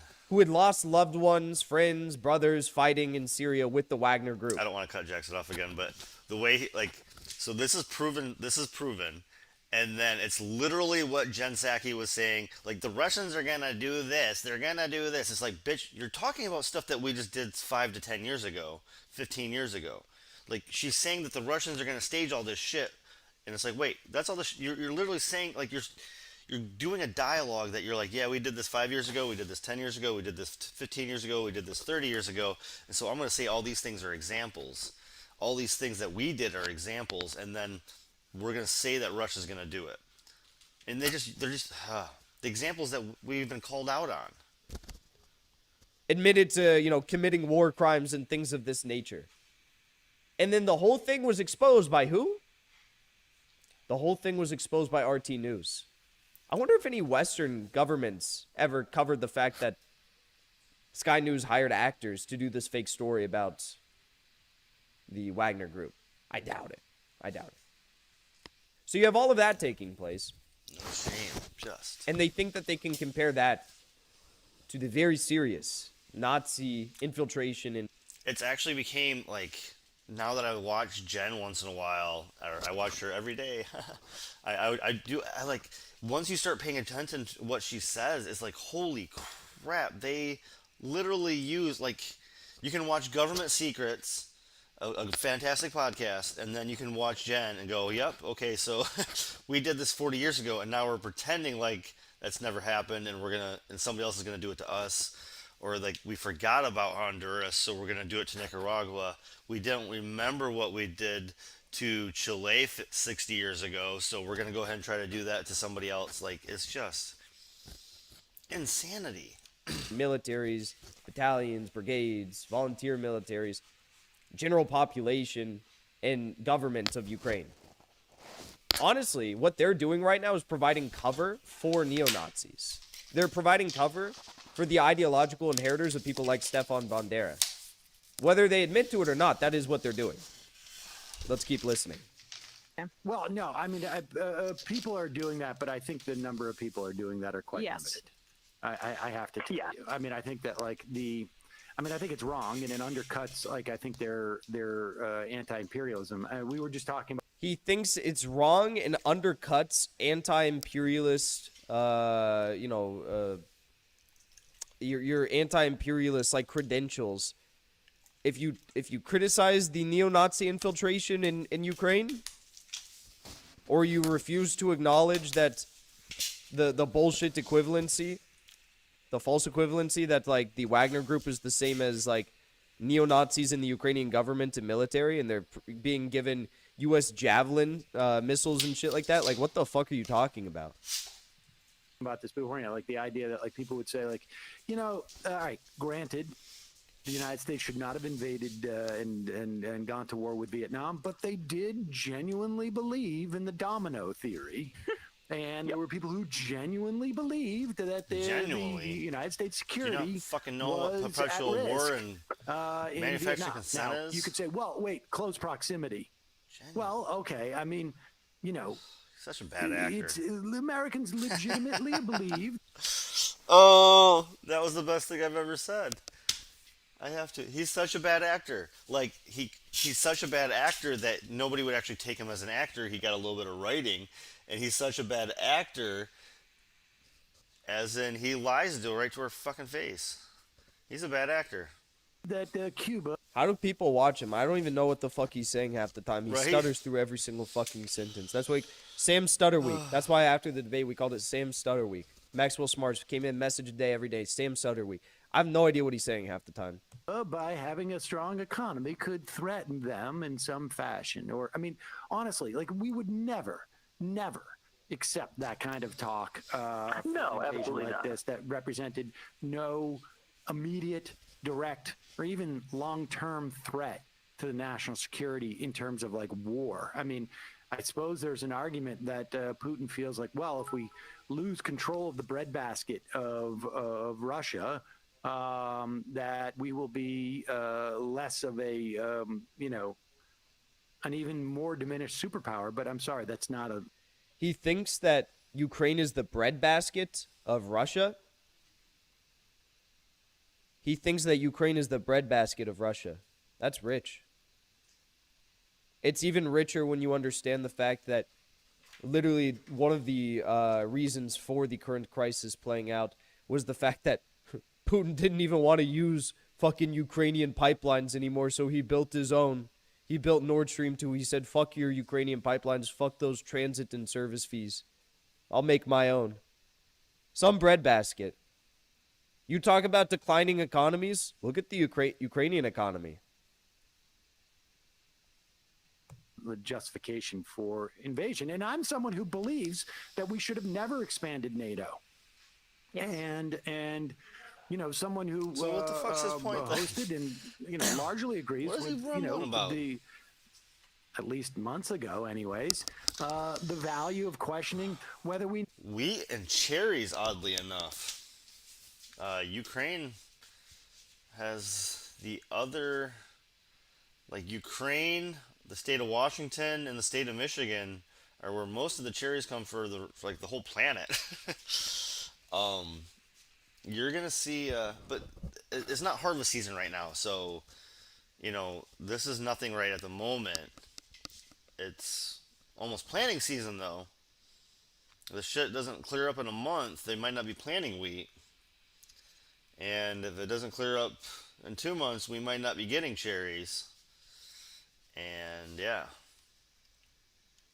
need a NATO at all. That, of course, is, an impossible thing to argue at this point. Wow, this segment keeps getting better and better. I don't know, hypothetically, months ago, questioned the need for NATO at all, but now obviously, yes, we definitely need NATO. It's almost as if when NATO wasn't actively starting new wars, Sam Cedar's like, yeah, we probably don't need NATO anymore. And then when NATO effectively threatens Ukrainian membership after years and years and years and years, decades of trying to get Ukraine to that position to finally be admitted, they have the Ukrainian. So I'll straight up, I bartend, but come summer, I go up north and I still work in the service industry, but I garden. And I will be pushing my ass to the limit this year on the garden, trying to get as much food out of that as possible because I do not want to have to shop next year. I think next year your food prices are going to go all up. And I'm going to try to put away as much food as I can. And I'm going to be a little squirrel this summer and try to put away my nut because I do not think food prices are going to be going up with my income's not going to go up. Food prices are going to skyrocket. NATO, what do they call that? Let's actually look at how close NATO is to joining, or Ukraine is to joining NATO, because this is an interesting point that I think a lot of people refuse to acknowledge or maybe just don't know. First of all, there's 4 main steps that any country nowadays has to take to become a member of NATO. They don't have fucking This changed after borders. 2002. I know he's Prior gonna to get 2002, there was but less steps. Jesus. But one of those is that Ukraine has to be a member of the Partnership for Peace. They've been a member of the Partnership for Peace since 1992, I think. Okay, so we have that. NATO has given Ukraine a NATO-Ukraine action plan, which is an alternative to the IPAP plans, which most countries have to have, or countries do have to have before they join NATO. So they have their own alternative to that. They have two of the two things. they have entered intensified dialogue with NATO. They did that in the mid 2000s. I think that was like 2005 or something. After the 2004 so they have that. That's expansion? 3 of the 3 things. The only thing that Ukraine does not have is they are not a member of the NATO membership action plan. So that's the only thing. But they want to be a part of that. Zelensky definitely wanted to be a part of that. And despite all of that, in 2008, during the Bucharest summit, NATO declared that Ukraine could become a member of NATO when it wanted to, and when it met the criteria for accession. So it's almost as if Sam Cedar, Dylan Burns, Destiny, all the rest of them, they act like, oh, well, Ukraine didn't really want to join NATO. It's not like during the recent Munich Security Conference, which happened like a week before the conflict escalated in Ukraine. Zelensky traveled to it and said, this is what I always find funny. They said, oh, Russia's going to invade like this Wednesday. And then like that Thursday, Zelensky goes to the Munich Security Conference. Apparently they knew that that invasion wasn't going to take place, because why would he be making travel plans on the day after to go to Munich for the security conference so he could plead to them like, I need a direct timeline for when Ukraine is going to be admitted to NATO, if they thought that there was going to be an invasion taking place. All of this is such fucking bullshit. At this juncture with what we're seeing, but I certainly still believe that it was a mistake for us to expand NATO, just because we didn't need to. It's what, like it didn't make sense in that regard from my perspective when we did it. But let me just add really quickly too. Please don't. Okay, let's hear what you're gonna add, Emma. Let's hear. Please because don't. I think your point is a necessary one, and I said this a little bit to start off the show, but it is important that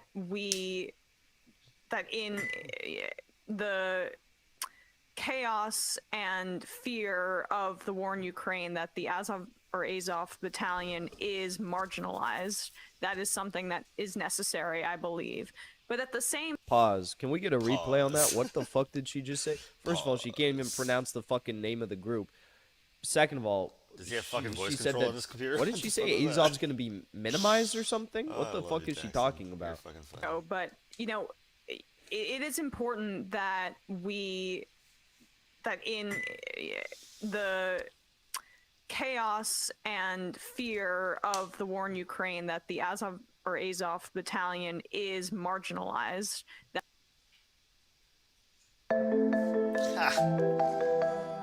Fucking, of course. I hate the way Emma speaks. I really do. And I don't know. Everything she says is condescending, I feel like. Is that the tone I get from her? I don't even. She frustrates me, so I hope he takes her down good. Someone help me out. The chaos or the fear of the Azov or Azov battalion is going to be marginalized?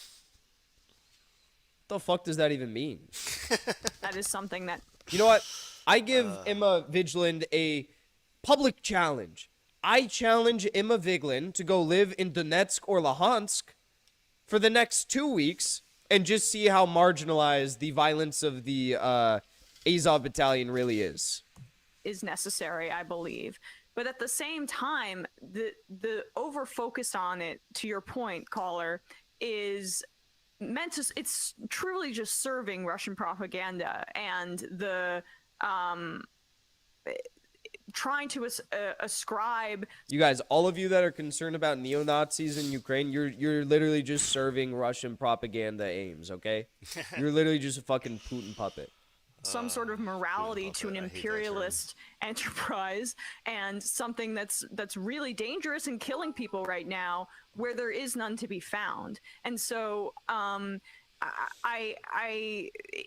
the existence of neo-Nazis in Ukraine does nothing to fundamentally change or alter the immorality of this war on Russia's side. What a take. The presence of Nazis in Ukraine does nothing to change the immorality of the war on Russia's side.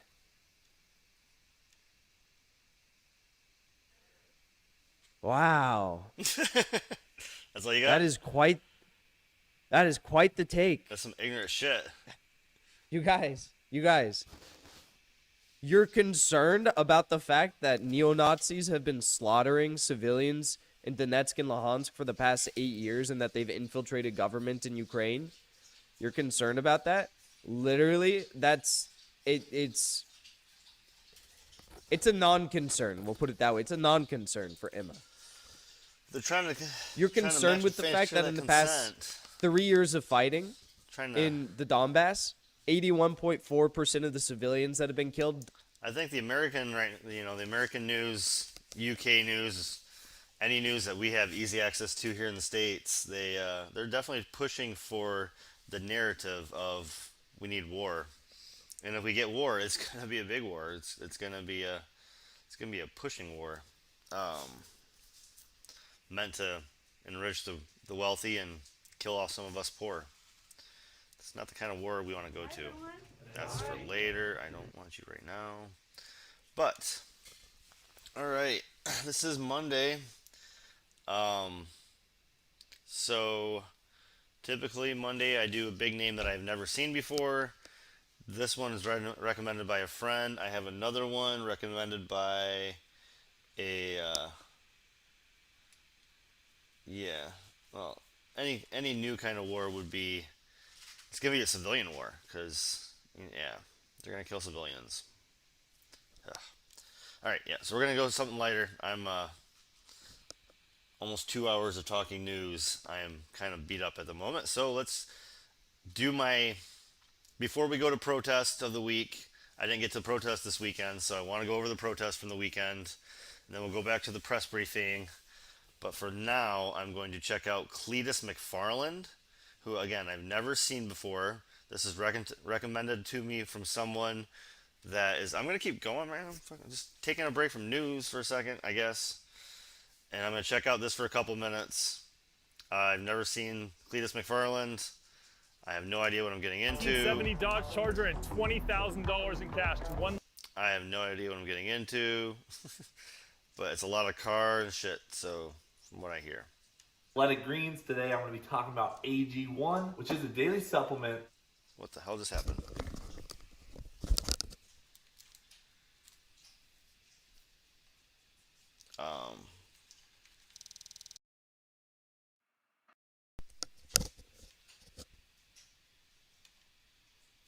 Energy.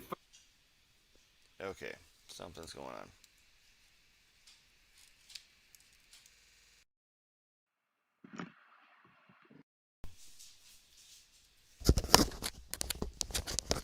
You've heard of this person? Jesus Christ. Focus. Go. Okay.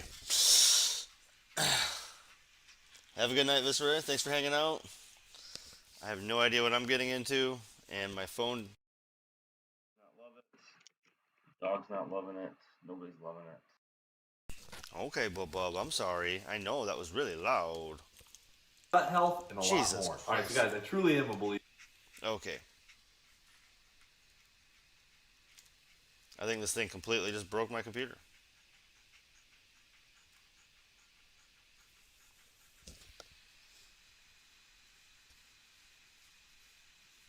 Yeah, thanks for hanging out. Viceroy Xerxes. What the hell is this today? You guys saw last month we did the Athletic Greens ad. Just before that, I started taking AG1 daily, which this is what it looks like. It's a powder. You know, I'm not the guy to get down into the nitty gritty of it. I'll just read right off the box. We got 75 vitamins, minerals, and whole food source ingredients made just for you every day. I take this stuff every day. Now, granted, some days I do skip, and after about 2 days, I can 100% tell a difference in my energy level. I'm not kidding. I don't drink any energy drinks anymore. As long as I take AG1, I actually feel so good to go all the way through the day. Makes it so much easier to hop on the computer at the very end of the day and knock out an edit when my energy is up. And I know this stuff looks scary because, yeah, it's like a green powder. It can be scary. I said that in the last video. Try it out. It tastes good. Show you my quick routine, okay? You go to the fridge. It says 8 ounces of water. I usually go up to the trademark logo. Boom, put her in. A couple shakes. Chug, chug, chug.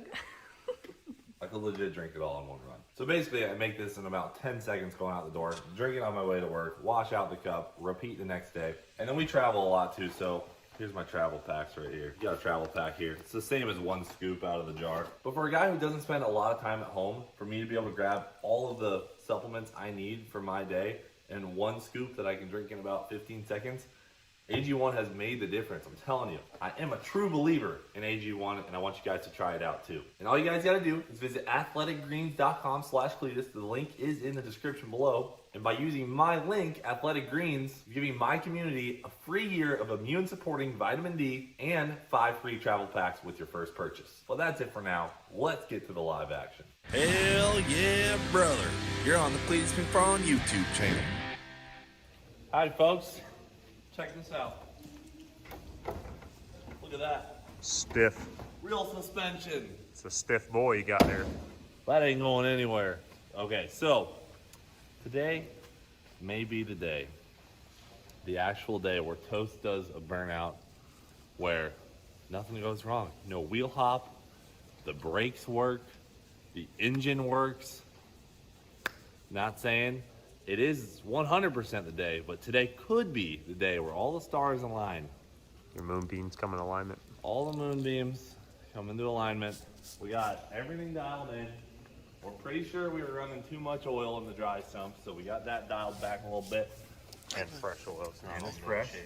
We're gonna tow it over there instead of being reckless individuals and idling it on methanol for a really long time. And we're gonna do this. So sit back and enjoy. It's finally happening. Look at me, guys. A responsible I picked this one because it was methanol the most injected watched car this owner, past not week. wasting my methanol and also ruining my oil by driving the car all over. Recommended to me by a friend who obviously doesn't listen to anything I say. Probably tighten that. He's probably watching right now. A little reckless. Mad that I'm saying that. Feels but good, dude. Hell yeah. The fuck am I watching? Never right ran now? this good. As you guys can tell, we put mufflers on Toast, and now it is almost dead silent while going 50 miles an hour. Much impressive. Much I know you're impressed. All right. Yee. Let's go, dude. Feeling good. Old beater, dude, about to take a rip. Let's go. 13 gallons of methanol in there. Is enough for solid rip. Hey, listen, if it all goes well, I'm jumping the hill like George. Okay? You gonna do a kickflip out the Yeah, track?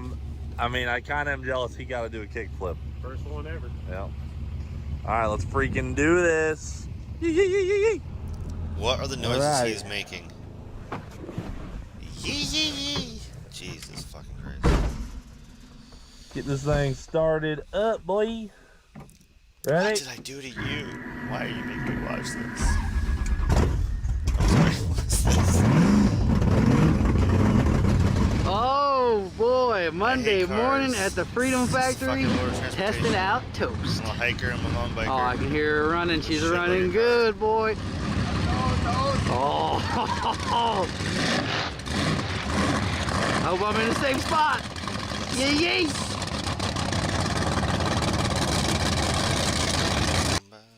Stream 85 plus channels and course. save up to $500 a year. What, we got almost like 2 minutes into that crap hole? 2 minutes of that crap hole. We got a commercial.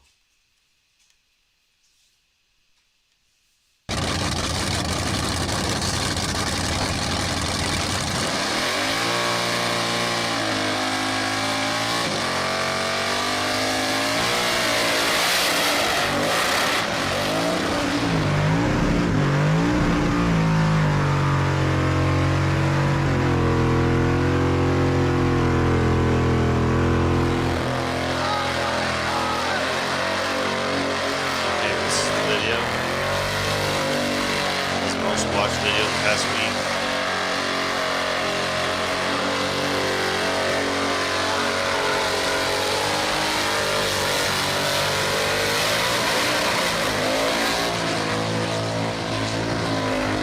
Why am I watching this? Sometimes don't know why I do things. Alright, this is another video from like a week and a half ago. Let's see what garbage this is.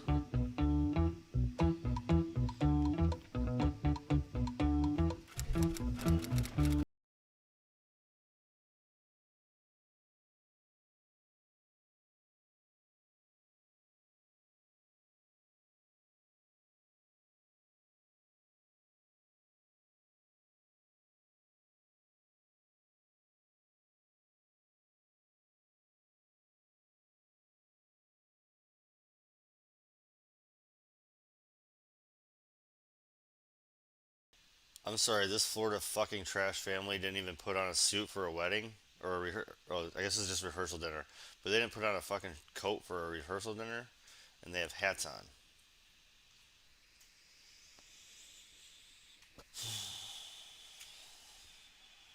Like some people try to be hillbilly. I don't know. Just I don't fucking get it. I'm 30 seconds into this one. Jesus. Will always lead to this beautiful bride. Always.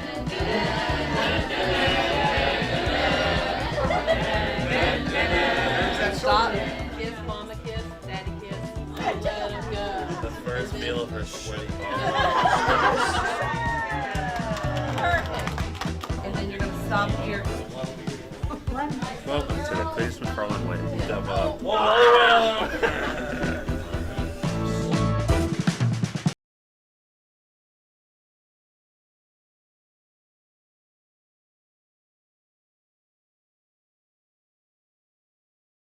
Oh, thank Christ.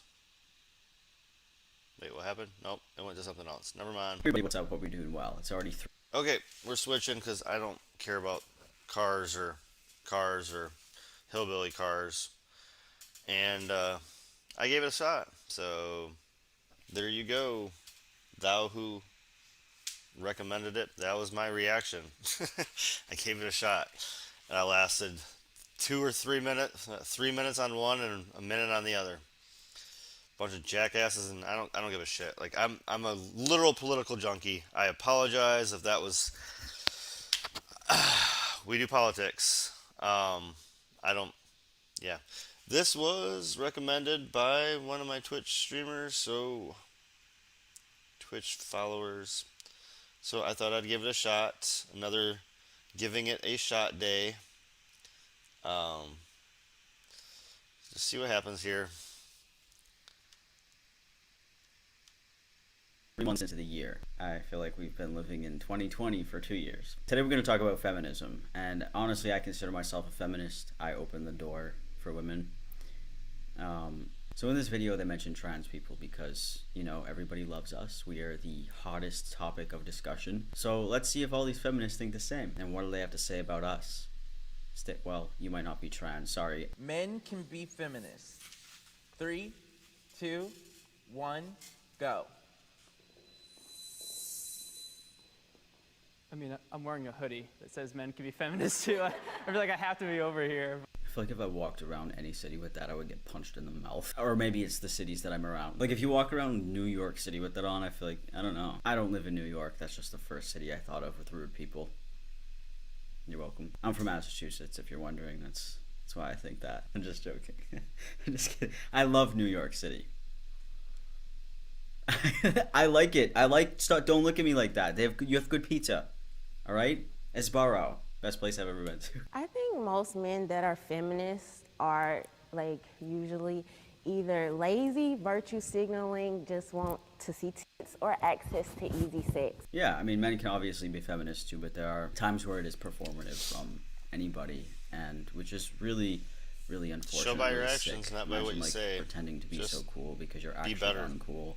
I'll read off. Everything should be shown by your actions. There's a new Of soap. course. Can you Jesus smell? H, mother of love. But just show things by your actions. This is from like a week ago now. So I guess Sam Collins posts once weekly. Giving it a shot. Can't say I didn't try. Go to your left if you believe the person to be a feminist, or the right if you don't think they're a feminist. J.K. Rowling. 3 years ago, I would. There she is. She's back to haunt us. Are we ever gonna escape her? I just don't think we're ever gonna escape her. I'm gonna be 40 years old, and she's gonna still be alive, and she's gonna still be talking about trans people. I would have said yes, and there's still a lot of reasons I would. She was a single mom. She wrote all the books. She became a billionaire. The reason I would say Billionaire. kind of Ugh, no now that's a is scary her word. just kind of weird anti-trans zealotry she's gotten involved in that kind of undercuts a lot of her other feminist stuff. Nice. 10 out of 10 for Leon.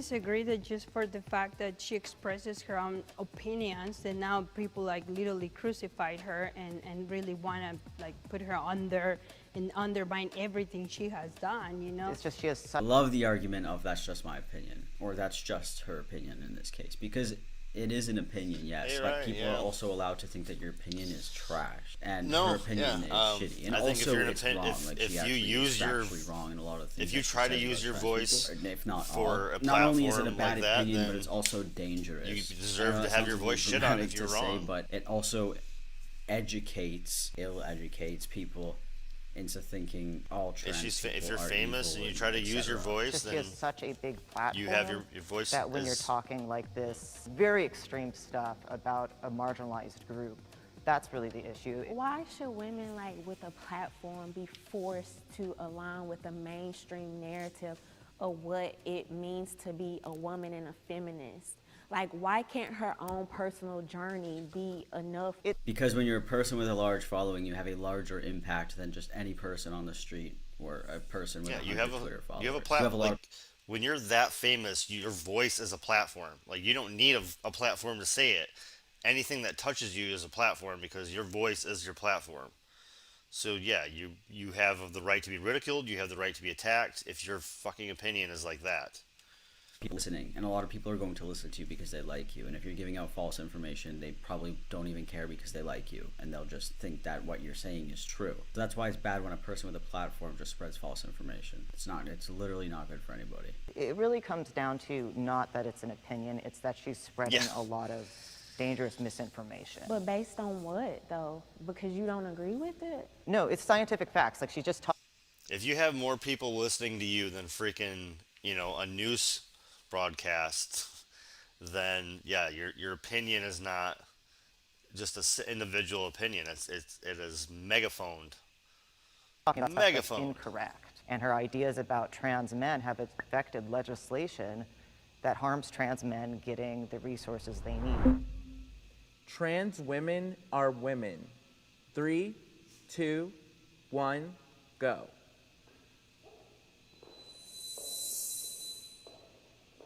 I think we're all just positioned here based on our political beliefs, and as for how we see the LGBTQ. W for the boys.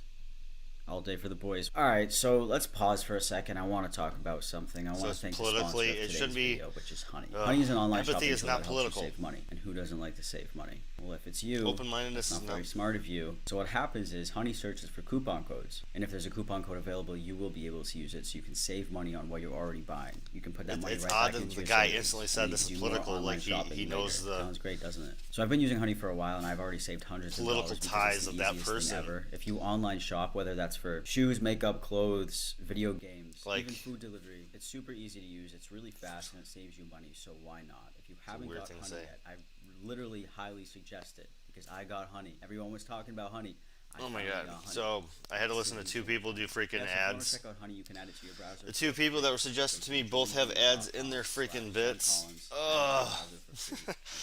I get it's it's a hustle and all, but I'm not a big fan of it. And Split between, all the men are on that side and all the women are on this side. I know, being a woman, that there are certain things that we have to deal with as women that people who are not, biologically women don't have to deal with. We have to deal with having our periods and go through that really awkward stage when we're 13, and people who are, trans women don't have to go through that. Okay, so period equals woman. awkward That's the math equation stage. today. Period equal woman. Obviously, Awkward trans women don't stage? go through having a period, but that doesn't make them any less of a woman. Just like there are multiple things that certain women go through and certain women don't, and that does not make them any less of a woman. Awkward stage. either. Fucking You taking know what I'm shots saying? for 2 Trans fucking women years is live their pretty fucking entire awkward lives for people. as women. They don't Transitioning is fucking turn it awkward off. for people, It's not you something that idiot. they're turning off, and then to come up to them and say, "Oh yeah, I see you doing this, but you're not a woman." All right, now it's kind of How do you live your life? Jonathan, that was a banger from Jonathan. It doesn't turn off, it stays. You've always been a woman, just not, obviously you didn't present yet, like if you're in the closet, but trans women have always been women. We might not live certain experiences, but that doesn't make us any less of a man or any less of a woman. And gender and sex are two different things again, which I don't think these people on the left side understand that. How do you live your they life don't as a fucking get woman? that shit. Because every single time somebody says that, they name the most stereotypical things. It's like putting on a dress, putting on makeup. It's biological. I was born all a it is woman. is I just can't biological. be a man. Okay, female is biological. Woman and man are not. They usually go hand in hand, woman and female, male and man, but they're not always hand in hand. So I can't be a Easy beats. I failed all of Well, at least I'm getting new commercials. That's fun. much I try. I Biological, can't be you. and it's New just new round you know, of commercials. They chromosome. haven't worked on me in a while, so they're trying some new products out, guys. That's fun. It's exciting stuff. Love new commercials. And that's it. Well, I at least have to say, which she's not even here today, but she was for a minute. This is at least a discussion where the last person that was just fucking cars. Yeah, I'm not trying to turn my brain off right now. I'm trying to. This is a discussion, so it's at least a discussion, even though some people are more ignorant or I don't know. What does that take? That takes just a blockade of thought. Our difference is just chromosomes, just having children. That's like so hurtful and discriminatory against women because wait. If it's not just chromosomes, if the experience is not just chromosomes, you guys are going against your entire argument based off of what you're saying. So it isn't all about chromosomes. So it's insulting to say that it is. Okay, then you guys are cool with trans people. Like, what are you talking about? Like, is it biological or is it not biological? Which one is it? femininity and womanhood is so much more than just, getting dressed up and putting on makeup and just the way I feel. It's who I am on a biological level. Femininity is not biological. Neither is masculinity. Those are not biological factors. Femininity and masculinity were literally made. Like, they were made. We didn't have that back in the day. And I mean, trans women can say the same thing. It's not just wearing makeup and putting on dresses. That's not all they're doing. These women are going through surgeries. They're taking hormones. They're doing multiple different things. The woman that they've always been, and they're being comfortable with who she is. So it's the same thing, just they're doing it later in life. Right. So for you, it is the ability to create life, and that's basically what makes you a woman. What makes you a man? Or would you consider yourself a man? I like how they didn't answer that question. If she said yes to that, that would have been a great discussion, man. Because then if she said yes, she would be discrediting any women who can't have children. Because if that's what makes you a woman, there are women out there who can't actually have children. Yeah, I was born a man. I behave as a man. I carry So myself what would I through have to society do to as be a man. like you? So, I want to be a man now. So we can both agree that our society has things that men generally do, things that women generally do, right? If you start to fall on one side of the spectrum versus the other side of the spectrum, then you're going to be treated as that gender. I think it's a little obscure that we're looking at it as such a basic requirement, more so that, humans are much more evolved than any other animal, so why are we still using just the requirement of, well, if that person has a penis, he's a male, or that person has a vagina, they're a female? I think you're a masculine woman or a feminine man. There are obviously masculine women and feminine men as well, but they're not trans. Like, trans people aren't just masculine whatevers, feminine whatevers. They are trans. They really believe that they are supposed to be the opposite. They really feel that they are supposed to be the opposite. Unfortunately, we do. And then we do all the things right to make ourselves align with that gender as much as we can. And then we live our life. And then who cares? Who gives a fuck? It's my life. I'm the one injecting the hormones. You aren't. So I don't really know why people cry about it so much. Fuck. That doesn't make you that gender. And to try to deny just basic biological facts. We all learn this in high school. Okay, Ben Shapiro, we did learn the biological facts, but you don't know your education because sex and gender are different. I don't know how many times we have to say this, but I am so sick of repeating it. Like, if you just look it up, they aren't always the same. They don't always go like this. So it's just shit. Like, it's just so stupid. And also in the argument will always come, you can't change biology. It's like, okay, yeah, I know. We know that's why we are trans. That's why. Just stop acting like it's something new and different now because it's like the hip thing to say. It's hip to say you're trans. I don't think so. All the trans kids who get bullied in school, would you guys please take the megaphone? Sorry, take the microphone. Please let us know. Is it hip to be trans? No. Do you get made fun of in school? Yeah? Maybe not. Maybe some of you don't, but I think there's like a lot of conflating of being female versus being a woman. Being female is chromosomal, it's what you're born as. Being a woman is a societal construct. They can align, like yours obviously all align. Like you pointed over here, you're like all the men over here. The first 30 years of my life, I was a woman.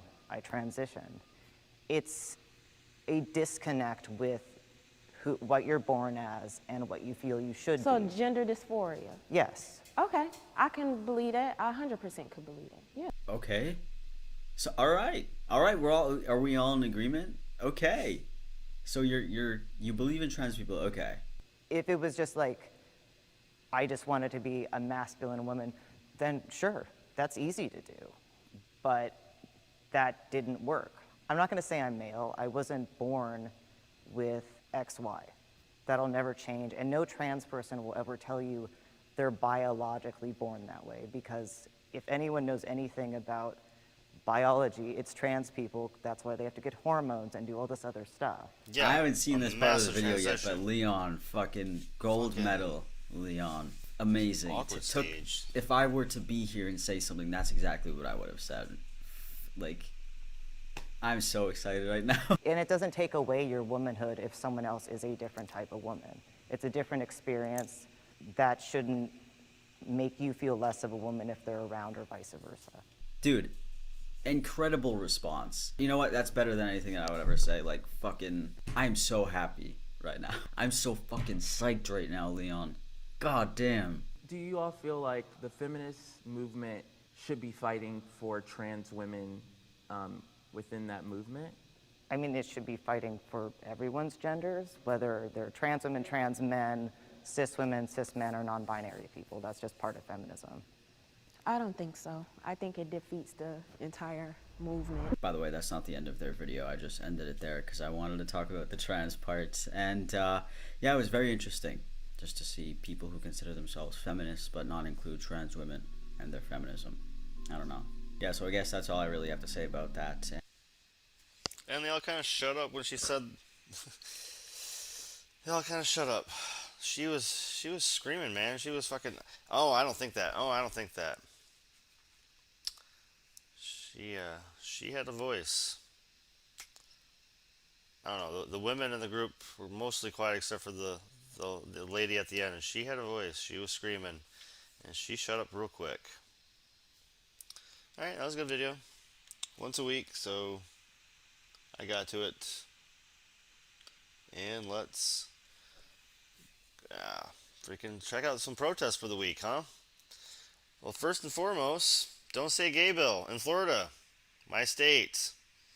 Luckily, Sac City Unified School District says its mask mandate will stay in place beyond Governor Gavin Newsom's March 12th end date. The district says they are waiting for case rates in Sacramento County to drop and making sure another variant does not create a new surge. So far, no real pushback from parents. If they choose to keep it, I'm okay. If they take it away, I'm fine.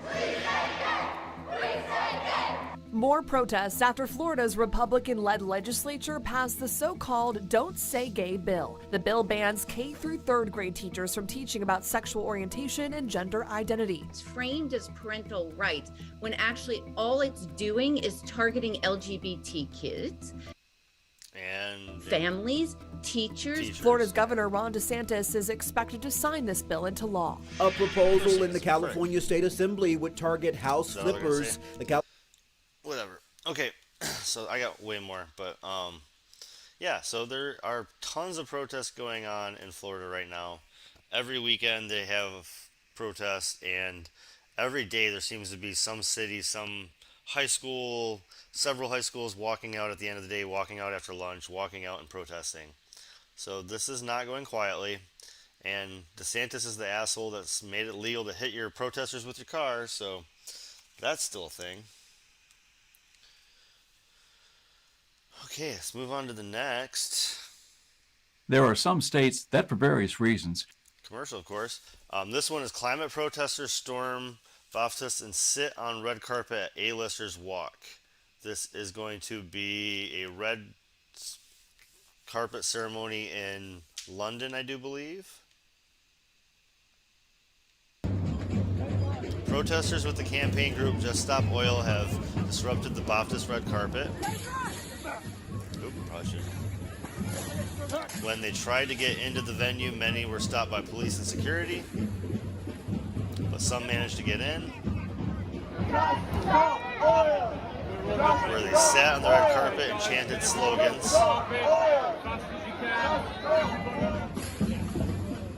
Those still outside were dragged away by police.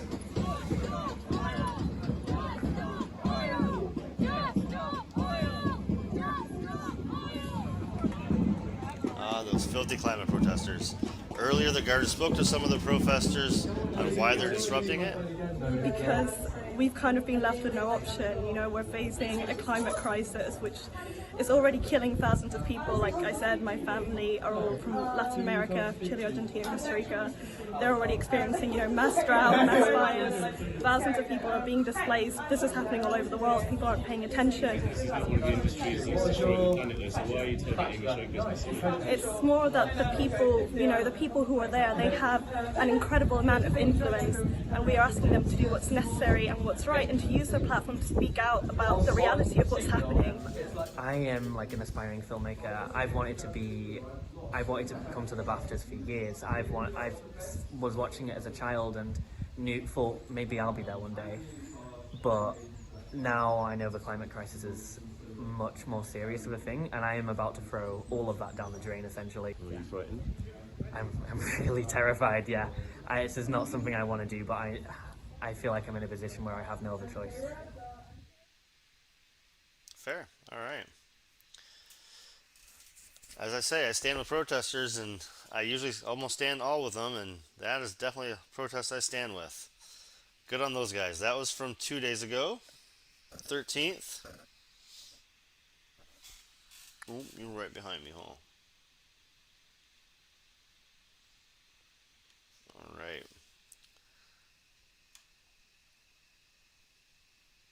So Wheeler Walker protests the new Florida Georgia Line exhibit at the Country Music Hall of Fame. Oh my God. Okay, this is... Wheeler Walker Jr. here protesting the Florida Georgia Line exhibit. They do not belong in the Country Music Hall of Fame. I'm here to protest my American rights. That is funny. Okay, let's go to something serious. Protests erupt globally on International Women's Day. So that was March 8th. Again, almost a week ago, but women took to the streets in cities around the world to demand gender equality on International Women's Day.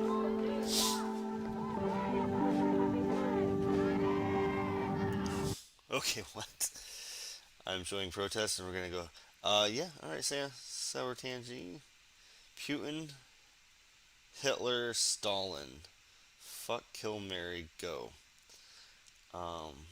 Fucking kill them all? What do you mean? First of all, I'm straight as fuck. So that's never really a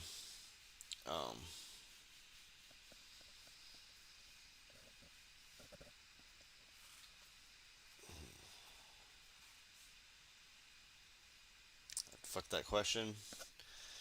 Smoke a joint and marry one? I want to draw the government's attention to the high tolerance of violence against women. It's a massive problem in Peru. Estamos acudiendo acá para que ya no haya más feminicidios, no haya más desapariciones, violaciones contra las mujeres.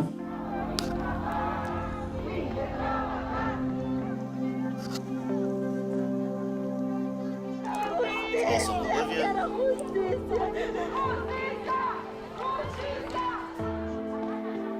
Tokyo. 私たちはジェンダーに基づく差別暴力に反対していて、あらゆる暴力に反対していく、いますので、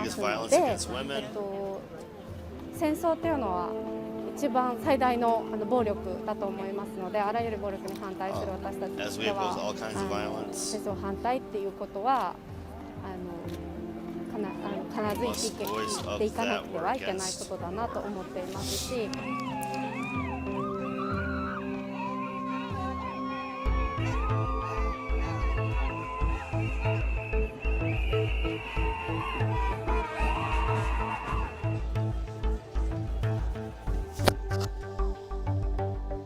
Je pense qu'on subit beaucoup We de suffer violence, from je pense lots qu'il y of a beaucoup violence and d'inégalités. inequality.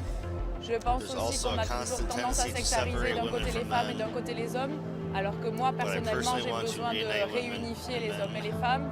Je pense que c'est important qu'il y ait des hommes I aussi think it's important aujourd'hui, to parce see que men c'est here pas que les today femmes because it's qui se not battent just pour nos droits, je women pense que c'est à tout fighting le for monde de se rights, battre. it's a fight for everyone. Indonesia, Jakarta, Indonesia.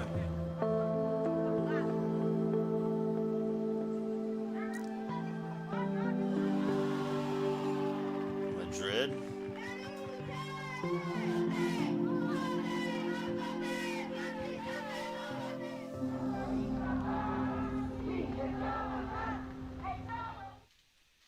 We call it global climate change, and it is, but it affects each. They're gonna really go to fucking Bill Nye after a women's protests. We're gonna go to Bill Nye and show a bunch of men scientists. Come on, who the fuck did this? Now this news. Oh, that's why, because they're fucking clickbait. Sorry, that was clickbait. I should have looked at names, not just Doug and Doug and Doug. But let's go to an actual protest clip from the Don't Say Gay bill. Oh wait, no, this is, yeah. This is almost a week ago now, but I think it's important to keep up.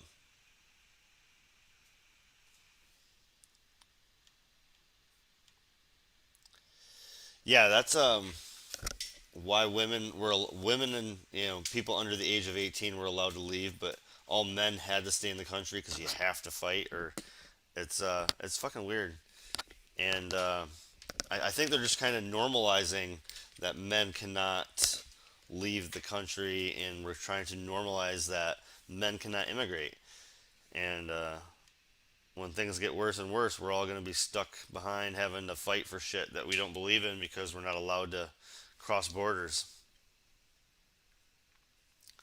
These imaginary posts against us. The Senate is set to vote on and expected to pass the so-called Don't Say Gay. Seriously, like, I see protests all the time for this.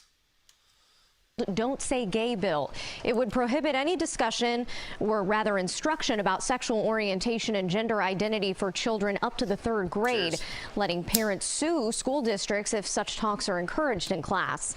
CBS 4's Jacqueline Quinn is following the debate happening on the Senate floor now. She joins us in the studio with more on that. Jacqueline. Harley, as the Senate has been debating this, protests are mounting outside. We know some of those students are from our area. Some left yesterday to get there early this morning, while those who didn't go up there rallied during the school day to protest HB 1557, known as the Parents' Rights Bill. Emotions have poured from members of the community, and we saw some of that play out today from State Senator Chevron Jones. After taking 30 years of just wanting to make him and my mom proud, and just coming out and saying who I am. And so when I see these kids, I don't think y'all understand how much courage it takes for these children to show up every day. Again, HB 1557, as it was introduced, prohibits instruction on sexual orientation, on gender identity in kindergarten through 3rd grade. But with some same-sex households and other issues against kids or teachers bringing it up. You keep saying that, but there's also something else from 4th grade through 6th grade or 7th grade or something. Like there's an extended part of that. Every single time I hear them talk about it, they only mention the first part. There's an extended that's not just after 3rd grade. There's nothing about it. It has spurred a lengthy debate as the Senate prepares to vote. In fact, it refers to Sunshine State standards for appropriate. And we're really talking about a continuum. K-3, we're saying no curriculum. These are conceptual things that are far beyond small children learning how to read and write and learning how to come be a part of school and be a student. Do I want my 8-year-old being instructed on sexual activity in second grade? Nope, don't want that. Neither do you.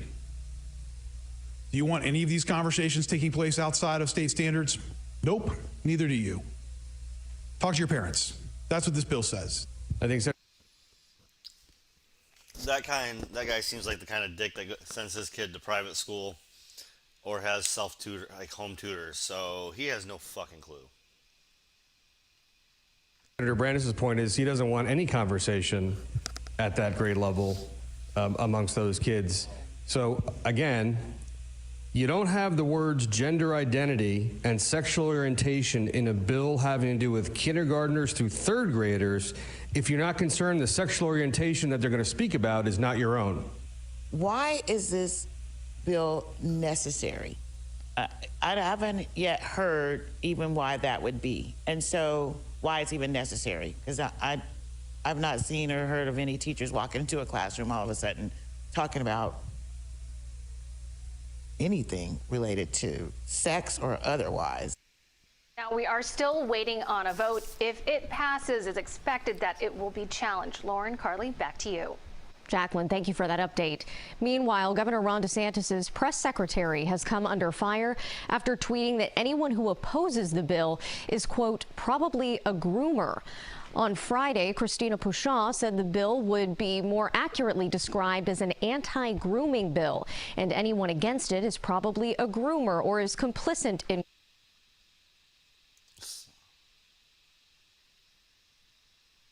That, can you read that?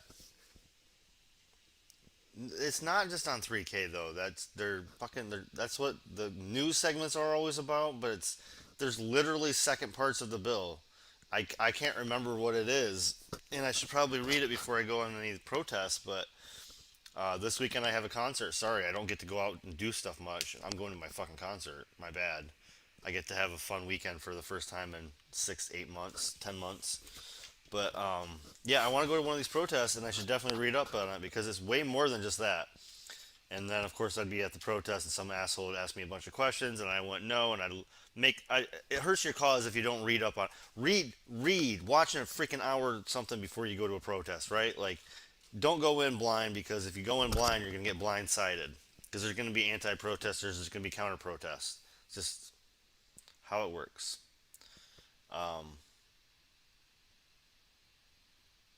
Ew. Is this on The View? Did I see this right? At BIGname, we've been brewing great beer. Do I see this right? 1 million subscribers. The View. Is this seriously? I can't even show this. I can't show something from TV.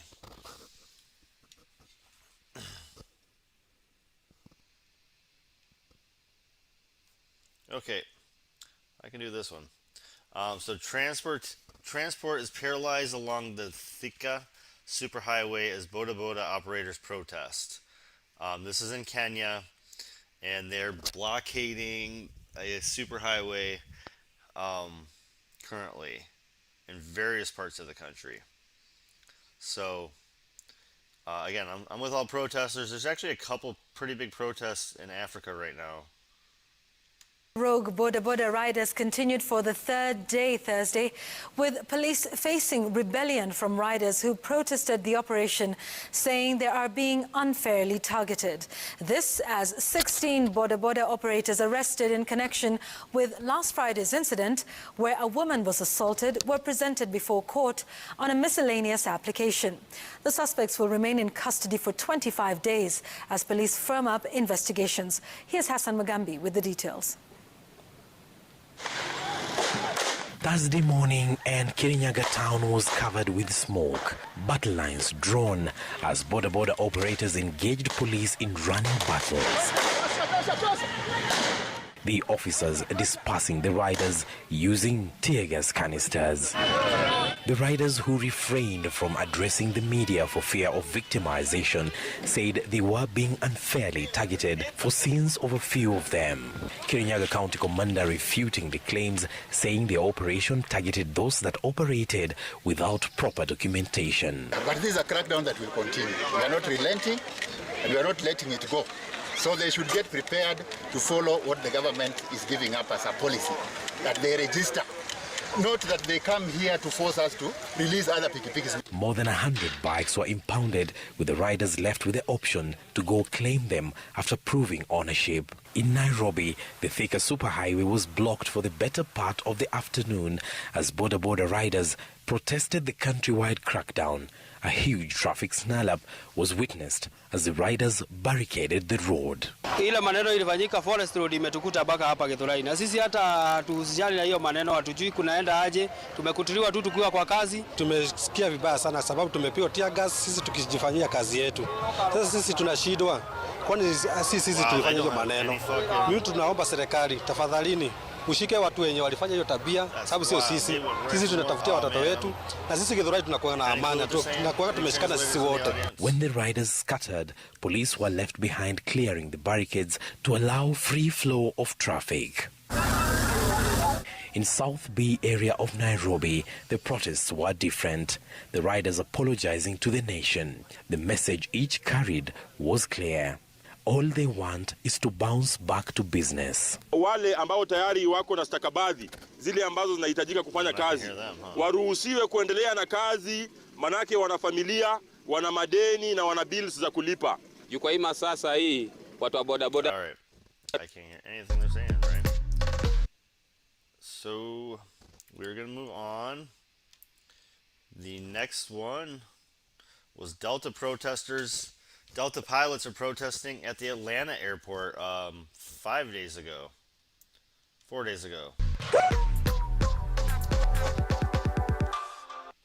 When contract negotiations take a turn, Delta pilots were seen picketing at Hartsfield-Jackson International today. The pilots claim the airline is not properly staffed, causing them to work long flight hours and tiring schedules. The union representing the pilots say that about 200 off-duty pilots participated. 3 groups of pilots cycled through the morning in uniform, holding signs saying fatiguing schedules equals poor reliability. That is fair. If I look tired, it's because I am. Fatiguing schedules equals poor reliability. And Delta pilots, fatigue check, short. I can't read them. If I look tired, because I am. 3 signs, they all are. 11 Live has reached out to Delta for a comment, but we have not received a response. And that's like, what, 18, 20 of them are on strike. I mean, it's something. You know, when you disrupt a rich person's flight schedule, they might freak out, but let's just go ahead and admit the truly rich have private jets. The truly rich don't abide by borders. They don't abide by really anything. They have a completely different style of life. I had not checked in on this day yet. 23 for the anti. So this is from a week, this is a whole week ago. But I had not checked back on it. So, and since I didn't get a chance to this weekend, we're going to check on how Wellington's anti-mandate protests ended in violence and flames. And it was ended after like 25, 30 days. Mandate demonstrations. By the end of the day, the occupation of Parliament will come to a violent end. At 6 a.m, police come out in numbers. The move agitates protesters. By 6:30, police move up the street to surround the site. A helicopter is monitoring from above. Police keep edging further around the protest site. It's a 3-pronged move that police say was designed to blindside protesters. More police movement. Their mission is to regain control of a key intersection.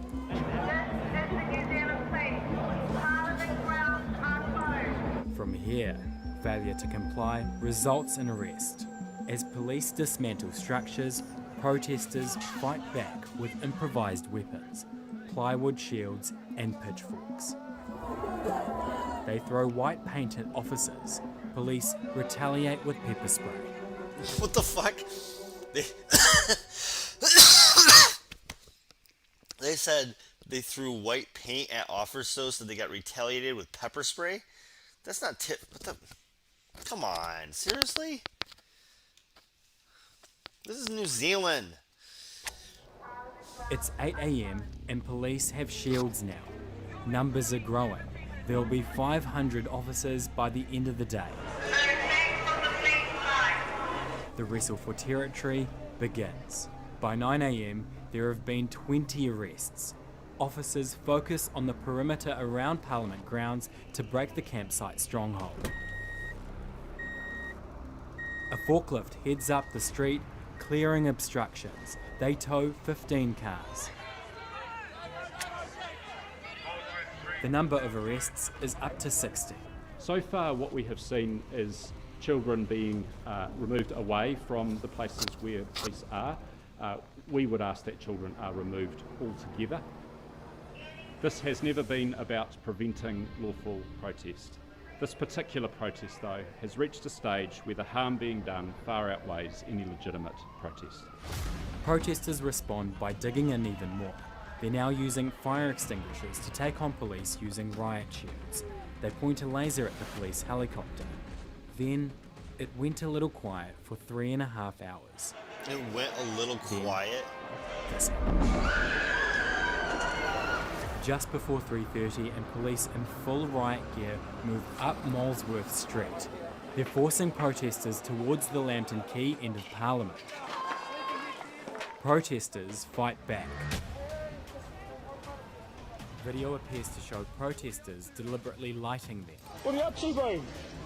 Other protesters try to stop more fuel being added, with no success. By 3:45, there are multiple explosions as protesters throw gas canisters into the flames. Over the next half hour, as police try to put the fires out, more are lit. The parliamentary playground catches fire. If you're in a tent, get out of there! The fires were so big they could be seen from the other side of Wellington Harbour. And then, by 4:30 p.m, the fires are out. Fucking man. That's an intense day. That is... Whew. Protesters have been cleared from the grounds, and police close in. At 5 p.m, they push those who are left out onto Lambton Quay. Protesters are ripping up bricks, and some of them connect. By 5:30 p.m, the operation is in its 11th hour. Police use sponge bullets to clear the last defiant protesters.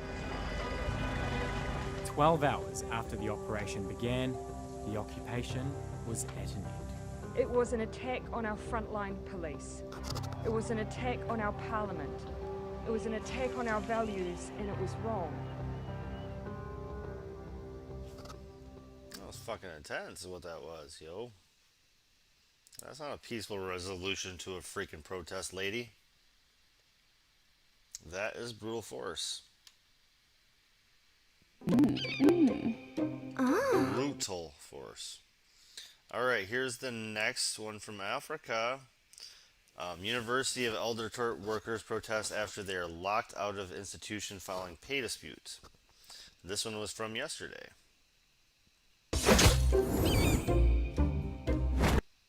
Yes, Dr. Fred Matiang'i is currently speaking. But to other matters making news, University of Eldoret workers today held a day-long protest over delayed implementation of the 2017 to 2021 CBA and the partial payments of their dues.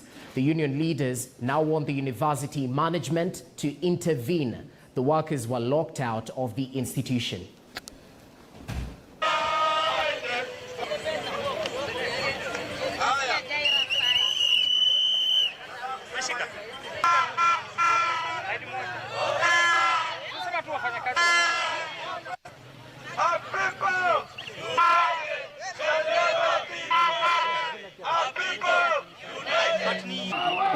Tuko hapa leo tunasikitika sana kwa sababu tumefungiwa nje.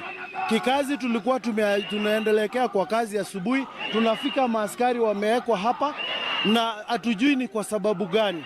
We should be working as at now, lakini sasa tu tumefungiwa nje, na sababu kiini cha sababu ni kwamba lazima tulipwe kulingana na koti vile tulinegotiate ikakuwa registered na ikakuwa executed by the court ya wafanyikazi. So it was done and we are agreed. We've had correspondence with them and all this. That's a lot of people. For a university, that seems like probably most of the staff, right? Or the whole staff? That's a lot of people. Good for them. Good for them. Spending hours in queues has become... Alright, this one from Al Jazeera about the Sri Lanka protests. They're protesting food, fuel shortages, and the economy. Again, we're just doing a quick overview of the week's protest. I don't think this gets enough talk. And every week there's things going on. And mainstream media doesn't want to talk about any of it. Across Sri Lanka, starting with food, rice, sugar and milk powder. Now it's cooking gas and diesel that are in short supply. I haven't eaten from the morning and I can't even go drink some water. I would lose my place otherwise.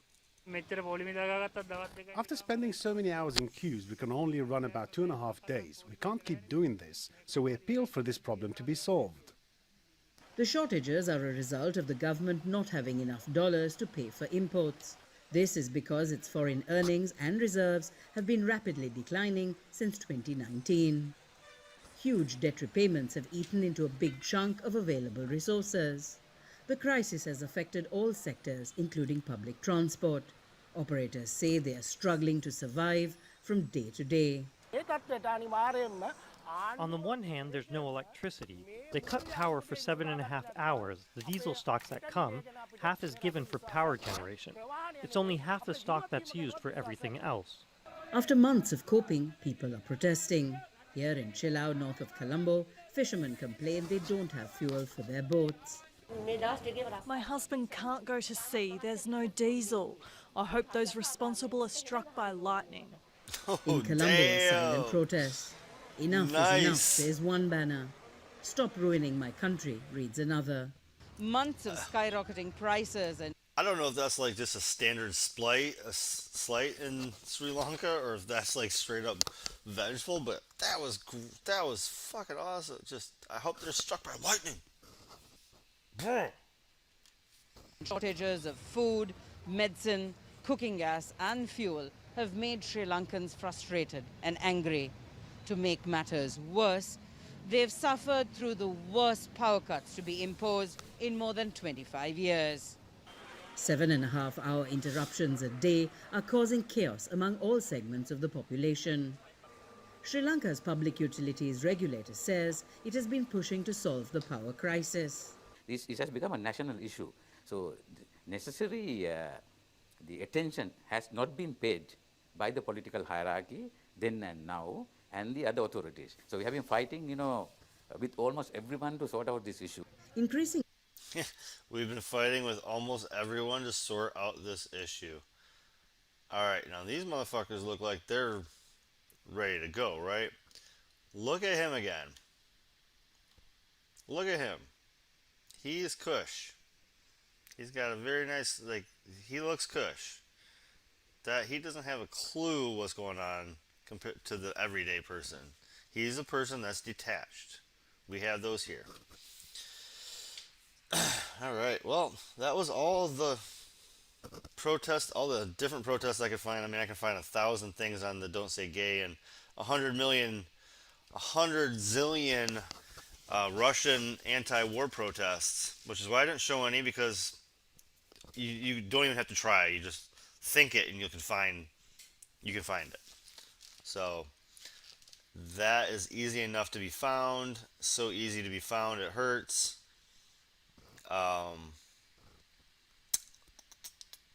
So yeah, I need to do this as a formality. Check in on Jen. Let's check in with Jen today. Good to see you. Okay. We're gonna do it my I have style. nothing at the top for you. Josh, what is on your mind? Let's go. Thanks, Jen. 2 questions. First, after the Rome meeting, since the war began, has China provided any military or economic aid to Russia or expressed any specific intentions to do so? I'm not in a position to confirm or detail any intelligence from here at this point. Oh, that was great. Oh, such a straightforward question, and like I can't tell you what we know. Can't tell you. Not gonna do journalism for you, or give you intel. How the fuck is that intel? Okay. Moving on to the Russia-Ukraine talks. What does the U.S. see that would be a sign for optimism that some kind of ceasefire could be reached? In which carrots, in which sticks do you think Putin is most responding to, if that's the case? Sure. Sure. Well, as you've heard us say in the past, we certainly will continue to support the Ukrainian participation in these talks and conversations, as long as they choose to continue to participate in them, of course. And we are trying to boost them by providing a range of not just economic and humanitarian assistance, but military assistance that we believe strengthens their positions in these talks. Our view continues to be that despite words that are said in these talks or coming out of these talks, diplomacy requires engaging in good faith to de-escalate, and what we're really looking for is evidence of that. And we're not seeing any evidence at this point that President Putin is doing anything to stop the onslaught or de-escalate. But that is really what we would be looking for. Go ahead. Thank you, Jen. To follow up on the Rome meeting, what are the consequences for China if they do aid Russia? Well, I'm not going to get into specific consequences. I think what we have conveyed and what was conveyed by our national security advisor in this meeting is that should they provide military or other assistance that, of course, violates sanctions or supports the war effort, that there will be significant consequences. But in terms of what those specifics look like, we would coordinate with our partners. Like we'll bend over and take it because China owns our ass? Is that what she's saying? What is she saying here? What are you saying, Jen? Are you saying you're going to try to actually do something against China? Because they own our ass and they make the computer chips for our weapons, and even though Halliburton abstracts the money, and they still have factories all over Asia that we depend on to make our missiles and make our weapons and do anything at all. And what the fuck are you saying? We're not doing shit to China. I'm sorry, I'm getting really mad. Like, that was so fast. I forget how fast she infuriates me. So I pick little But bits. Jake Sullivan certainly communicated I can make that fun there of would her be ass. consequences. Yes, as we have also said publicly a number of times. And then anything you can share about the president's potential meeting, potential trip to Europe in the next couple weeks? As we said many times. God! She seems like, I don't know. I don't recognize her as Who an might be meeting with, and really what the point would be of going to Europe? Sure. Well, we are, of course, closely engaged with our NATO partners and European allies, as you've heard us say a number of times, about the next steps in diplomacy, whether that's providing additional humanitarian or security assistance or the mechanics for future conversations. But there's not been any final decision about a trip, so I don't have anything to preview about what that would look like if you were to take a trip. Thanks, Go Jen. ahead. Thanks, Jen. The president said back in February that the U.S. our favorite person. I mean, my favorite person. And I like her better with a mask. I don't like her face. I just like the blonde hair, Fox News, blonde hair. Seeing her face kind of ruins the whole, I don't know. It changes things, but anywho, I prefer with a mask. Responsibly if Americans were targeted in Ukraine. Brent Minot was killed over the weekend. One of my colleagues was injured today. We're still waiting to hear if he's okay. So what is that response going to look like? Well, let me first say, your colleague Benjamin Hall, I know there's not final reports yet, or we would wait for your news organization to confirm those, but our thoughts, the president's thoughts, our administration's thoughts are with him, his family, and all of you at Fox News as well. In terms of specific actions, I think you have seen the president lead the world in putting in place consequences. Does she expect us to go to nuclear war because a Fox News person got injured? Is that what just happened? I'm confused. I think that's what just happened. I cannot condemn that or condone it. I can't even comprehend it, I don't think. I think that's where I'm at. I don't think I can comprehend that. That she just said that we should go to nuclear war, essentially, because a colleague got injured. In place repercussions and steps in response to the actions of Russia, the brutal actions that have certainly impacted Ukrainian people and now have certainly impacted some Americans. But in terms of next steps or what the next consequence would be, I don't. She was the very first question about Ukraine. before anybody else was asking about it. And it was like 5 days later that everybody would start talking about it. And it was like she is a fucking war hawk, man. Not Jen, the questionnaire from Fox. But we've seen the president been so far unwilling to draw a red line on the kinds of atrocities that we're going to watch from the sidelines. We've seen maternity wards being bombed, illegal weapons being used, pediatric hospitals being targeted. President Obama drew the red line for Syria, a chemical weapon. War hawk, war hawk, war hawk. Man, does she not have a soul behind those eyes? What the hell? So is there any thought process about what we're willing You to want watch to go to happen? freaking nuclear Jackie, war I think right it's now? important to reiterate as often as we can that what we're I don't seeing feel like is that's a good horrific, what idea. we're seeing is barbaric, and the steps that the president has taken and led the world in taking have essentially led the Russian financial system to be on the brink of collapse. We have provided more military assistance to the Ukrainian military and the Ukrainian government than any other country in the world, and more historic assistance than any other year to Ukraine in history. And we're doing that so that we can support them in this difficult moment. So I would say that at this moment in time, we have been hardly on the sidelines. We have been leading this effort around the world to respond to every step and every escalatory step that President Putin and the Russians are taking. Concerned that if we don't draw the line at something like chemical weapons, that it'll make it easier for malign actors to use them in the future because they'll just go unpunished? Well, Jackie, I think that you heard the president say on Friday that there would be severe consequences and the world would respond if they were to use chemical weapons. And what we have been doing... I have a name. Jackie. Which is fantastic because I had a friend that was named Jackie and we just called her heinous bitch. And she went by HB, heinous bitch. And yeah, her name was Jackie, so that's fantastic. Thank you for the world and the universe for doing this for me. Over the last several weeks, if not months, is providing as much information to the global community, to the media, and to others about what to expect. And when you have President Putin suggesting, and Russian officials suggesting that the United States and Ukrainians are the ones who are working on a chemical weapons program, it's clear that this is a pattern that we have seen in the past of them trying to set up a predicate for their own action. What does that end up looking like if the world responds? Because so far we've heard the president talk a lot about what the U.S. is not going to do in terms of, not wanting to trigger war with a nuclear power. But do we believe that Putin is, a rational kind of person who, would pay Should we attention slow to this something down? like that? I mean, he didn't need provocation. I don't know. Man, she's got dead eyes for war. Like, why are we not at war? How come it's not war yet? Are we at war yet? Are we there yet? Are we there yet?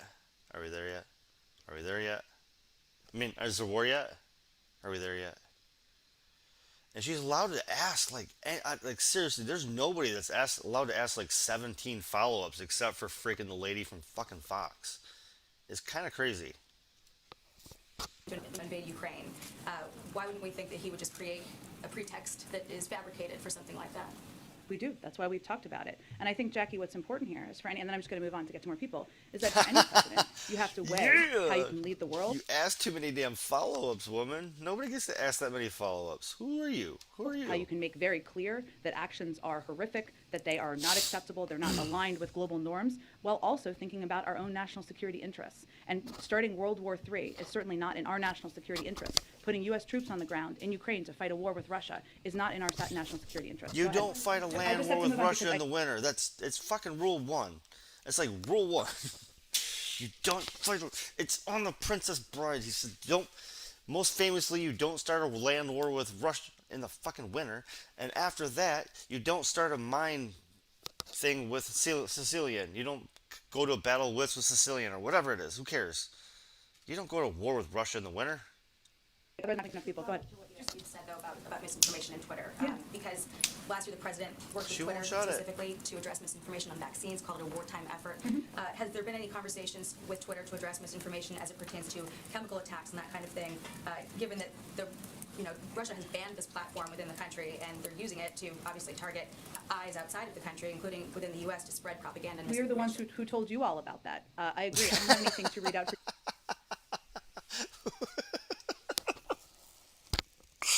I told you about that, you basic bitch. Oh.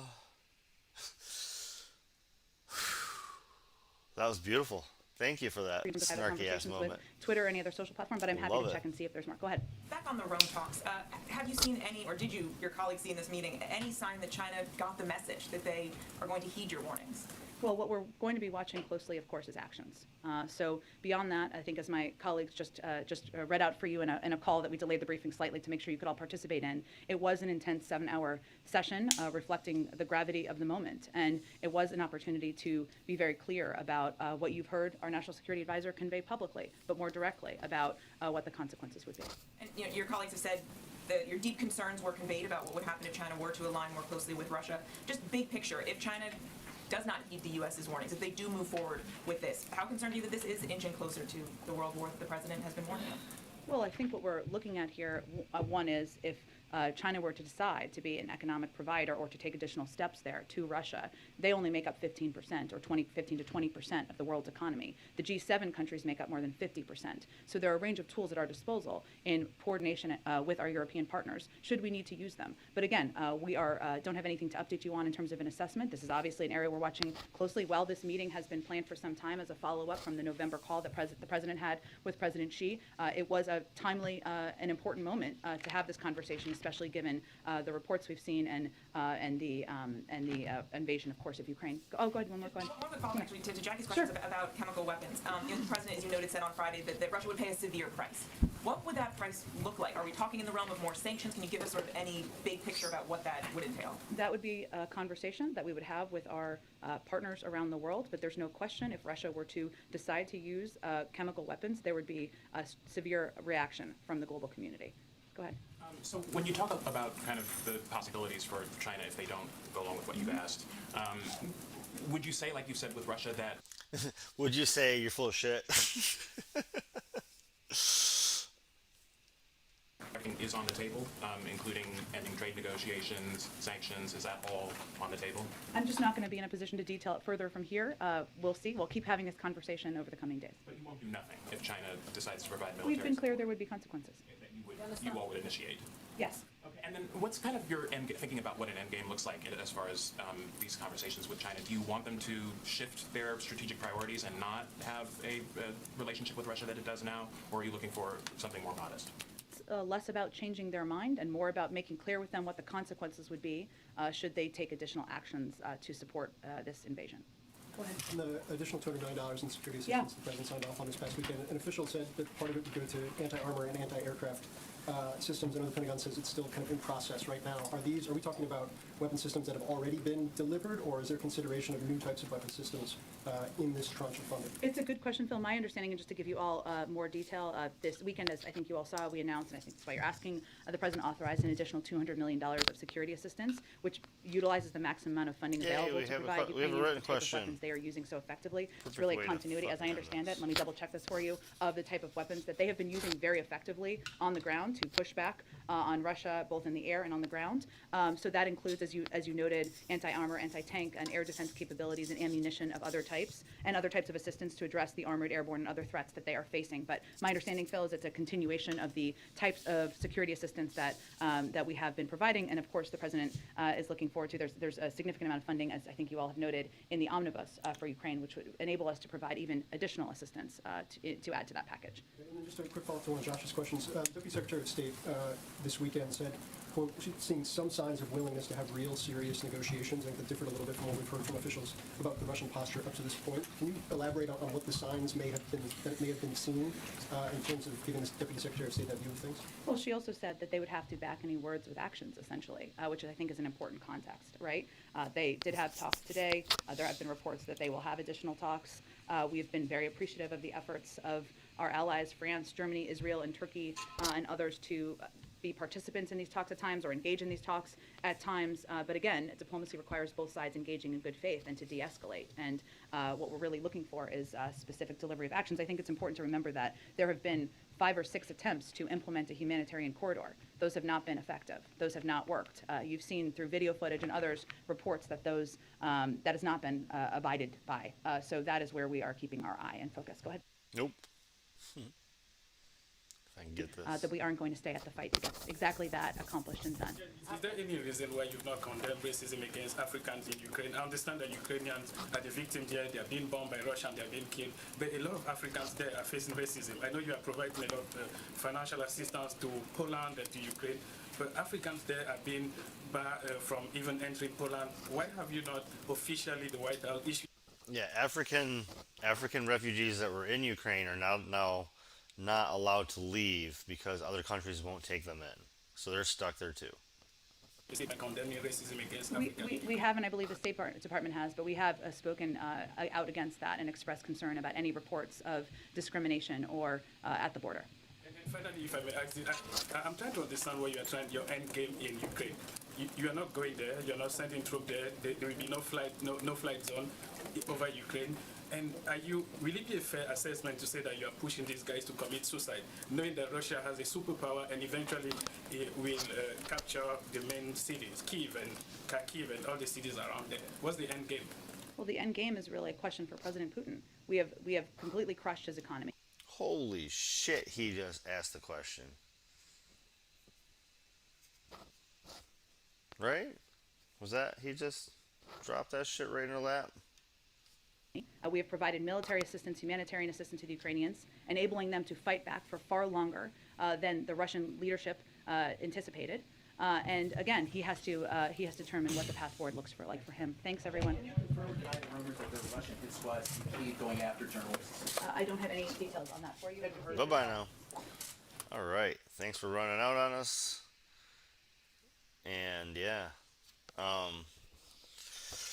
Had to check that last question out, right? That was freaking awesome. But that's my standard day, is listening to her at some point every day. And I got through almost everything I wanted to. I'm on 3 hours now, so let's do I'm just gonna do the last one. I'm gonna save the couple other things I wanted to do tonight. That's 20 minutes I don't feel like pulling off. So let us do every day. We're going to talk about Lee Camp. This one is going to be the conversation with Ron Placone.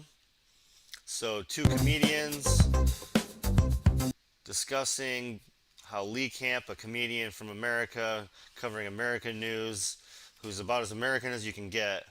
I mean, his dad, like his great-great-grandfather invented football. He is related to like 4 presidents through the history of America. He's related to, it's just insane. So saying he's a Russian agent is ridiculous. But he's been deleted, censored, taken down. And this is a conversation. We're talking with him every day this week. Hey, let me just make sure we are up and at 'em, folks. Redacted. It's Let me completely make sure. been It looks redacted. like YouTube is waking up. YouTube, you with us? How you doing? It looks like YouTube's awake. Let me make sure Rockfin's awake, and then we will officially kick in. We're a minute or 2 early. We'll give folks a second to trickle in here. Rockfin is awake. YouTube is awake. We are solid. Awesome. What's up, everybody? Good afternoon to everyone out on the East Coast. Good morning to everyone in my time zone. And, of course, to everybody in between. Hope all is well. To everyone listening to the podcast later, hope you're crushing those errands. Hope everything is magical. Welcome to Get Your News On with Ron. This is actually a bonus episode for the week. We usually do an interview episode earlier in the week, and then the headlines episode on Thursday. But we got a bonus one this week because this guy has a lot going on. A lot of you already know him. He's a friend of the show. He is a comedian, and he just lost his show recently. We're going to be talking about everything. But please welcome back to the show, Mr. Lee Camp. Lee, what's up, buddy? I like being the bonus episode. I got to collect all the bonus I can right now because I've been deplatformed everywhere else. So. Yes, you have, man. So let's get right into it. And I say this as a start here. I don't want to like make this whole thing a trip down memory lane, but I was thinking about this. I remember when you got the show because you did that show in Pittsburgh that I produced. It was when I was still living there. You crashed at my place. Yeah. And you had just got the show. Like we were talking about it. You were like, I got a TV show. And that feels like a different life. Doesn't it? It really does. For you and me. I know, dude. Yeah. Like sometimes you're like, it seems like only yesterday, but I was just like, no, it doesn't seem that long ago, but it seems like it was an entirely different life. It was a different world back then. Must have been over 8 years ago. Yeah. Yeah, dude. And so, well, let's get into it. And for anyone who's not in the know, a lot of people probably already are, but you lost your show Redacted tonight on RT America. RT America shut its doors. Walk everybody through that. Yeah, so this past week, RT was running fine on Tuesday, and then Wednesday they told everyone no programming today, and we were all like, that's weird, but didn't seem like, everything was going to stop. And then the following day they said, yeah, it's all over. Go home, and here's a coffee mug on the way out. It was very weird. I have no inside knowledge on why it happened. However, I will say that the reasons that have been given by the mainstream media don't seem accurate, like lack of funding or lack of staff. They could have cut down the number of shows and easily had enough funding for months, if not a year, even with U.S. sanctions. So it seems to me like either there was some sort of sanction that said, basically we'll arrest the executives of the network if you don't leave, or some other form of U.S. Government decision. But it seems to me it had to be done by a higher power. There's no reason RT America would spend 15 years building up something as large as the RT America network and then just overnight decide it's gone without, I think, the U.S. government doing something. And simultaneously, by the way, so I lost the TV show, but simultaneously, all the Redacted Night videos are banned. I believe are still banned across Europe and the UK. And my podcast, Moment of Clarity, was deleted from Spotify. All happened within 3 days of each other. And I think that might make me the most censored comedian in America who hasn't sexually assaulted someone. And just to clarify here, your podcast, Moment of Clarity, has nothing to do with RT either. So that was just like they saw your name and deleted that off Spotify.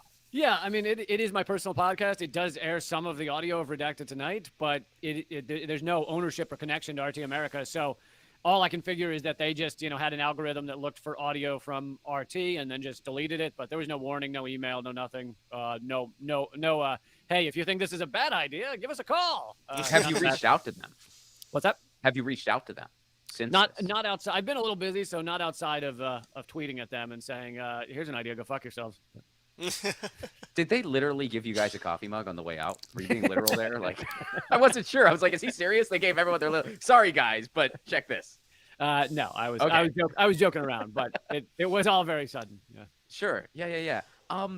Is there part of you? Because when I heard the news, and obviously you have so much more of like a direct that experience off? What the compared to fuck? me.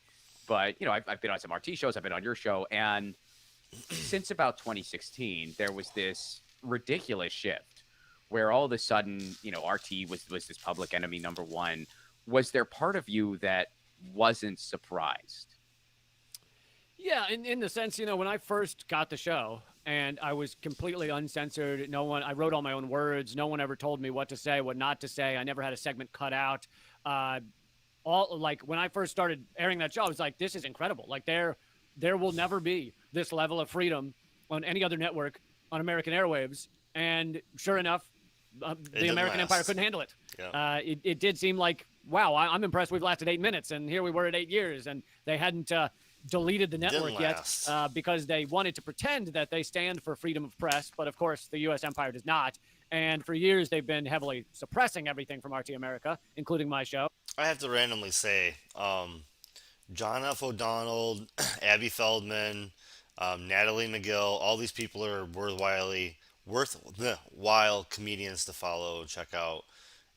Follow them on Twitter, follow them on whatever. Just, they're worthwhile people. All the people that were very important on keeping that show relevant, keeping that show on top of the comedy and news game. And including posts of mine that are not connected to the show. My Facebook has been essentially shadow banned since 2016, and they had them register as foreign agents, which was created to be for lobbyists of other countries and had never been used against a media outlet until they did that to RT America. They got warning labels, scarlet letters posted over all of them that this is partially funded by Russia, and they did everything they could to suppress it. But apparently, despite the fact that they had decreased our numbers, our views by about 95%, that still was not enough. Because it's funny how just a little bit of truth can trump a lot of propaganda if it's accurate and well done and people get access to it. It can become like a thought virus, a good kind of thought virus that grows very quickly. So even the small number of viewers compared to where we were at our peak, even that was apparently too much. So when this because when do you remember the shift? Because for me personally, from where I was sitting, after 2016, in the 2016 election, where, the Russia hysteria really got, turned up to 11, and it stayed that way for years. And I knew something was just very strange when people who seemed like rational people on most things literally believed that everyone at RT America was some kind of spy. They believed that you and everyone else, that you were spying on behalf of the Russian government. I guess This is actually a fake mustache. I rip it off and start bleeding profusely. Yeah, and it's like Ed Schultz, Larry King, and it's like you think they're all spies. Like, what do you think is Larry happening? Do you King. literally believe that? Some people did, and that was when it was just like, okay, something weird is brewing. And then Farah happened a couple years after that, and for some reason, it only applied to Russian outlets and Chinese outlets, nobody else. And it's just like they've been trying to get this for a long time. I feel Israel's like. not For a long labeled a time foreign now. agent. They've been wanting to get this, and this was Even though just they their literally opportunity lobby. to kind of go for the gullet. Yeah, I'd say that's pretty accurate. Have lobbies in DC. And they you know, they put those stupid warnings on the thing, and like you said, it was only Russian and Chinese TV that were apparently foreign agents, but they didn't feel a need to put little tags underneath every CNN video that said funded by Raytheon, funded by war profiteers, funded by the largest pieces of shit this world has ever known. Yeah, for some odd reason, that tag wasn't underneath those videos. Yeah, it's been going on. And if you look at the larger picture, I honestly believe this is a much larger picture of containing the internet and television airwaves, but to a larger degree, the internet. You know, the internet, yes, it existed in the 90s, but it didn't get fast enough, and the social media platforms weren't defined enough to really allow for large level awareness and activism and true spreading of information quickly until the early to mid 2000s. And almost immediately, what do you see? You see the Arab Spring. You see Occupy Wall Street, perhaps the largest global protest movement that we've ever seen, at least in such a short amount of time. You saw Black Lives Matter. You saw the Bernie Sanders movement, which was incredibly scary to the ruling elite, to corporate America. Right before COVID, the whole world was up in protests. The whole world. There was protests everywhere. Right in 2019, 2020, there was everywhere.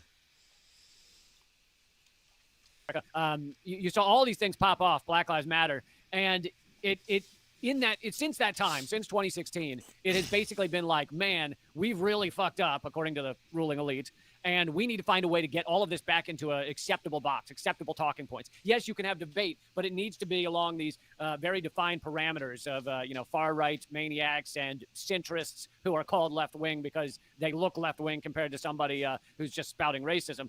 But they needed to get everything back down, and it's not an easy thing to do. It's like playing whack-a-mole, but they are largely getting close to it. They have heavily censored or gotten the large tech platforms to censor themselves. Facebook basically is like, just don't break us up. Will you? Sure, bring on the Atlantic bring on the Atlantic Council to tell us what's true and what's not. We'll delete every page you want us to. Just don't break us up. And so, yeah, all these platforms, and it's been happening for years against people that were not just RT America. There was a massive purge 2-3 years ago, maybe 3 years ago, where they knocked away 800 Facebook pages simultaneously, including Free Thought Project, Police the Police, antimedia.com, antiwar.com, those type of things. And not only did they delete those, but in the same day, they suspend all of the Twitter accounts of the editors, meaning that is cross-corporate conspiracy, because they had to conspire. They had to discuss it with each other. So these two corporations that are supposedly enemies, the Twitter and Facebook, have sat down and said, here's who we're deleting on the same day. So, Kanji, I think that any old politician would be kind of disgusted of the way their party had turned. I mean, 30, 40-year blocks of time truly changed parties. Social media. They don't realize completely that changed parties. A lot of the things people are griping about, the So most obvious solution is just better data ideas, privacy for all policies. of us. Just better, like Facebook shouldn't just know where you're going all the time. That would fix pretty much all these problems. And then you see these politicians and everyone else pretend like they don't realize that. And they pretend it because if they actually did that, it would cut into Mark Zuckerberg's bottom line. He'd still make plenty of money, but it would cut into his bottom line. So they don't want to go there. Instead, they'll just be like, well, let's play ball together. Let's try to get rid of people who are undesirables, and then we'll let you keep on doing your thing. Yeah. And people they never sit with any individual person. And that's why I talk about digital rights. Every idea sits with somebody a little differently by your personal experience. So, it's hard to imagine because it is such a groundbreaking medium in our lifetimes. Yeah. But it is still just another medium. At the end of the day, it's still just another medium. And if they get control of it the way they got control of radio, the way they got control of television, we ain't going to get it back. It never goes backwards.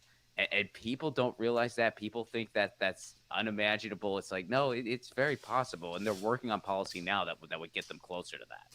Well, and you look at some of the most powerful kind of anti-government control outfits that popped up, such as WikiLeaks, and those are the things they viewed as the most dangerous.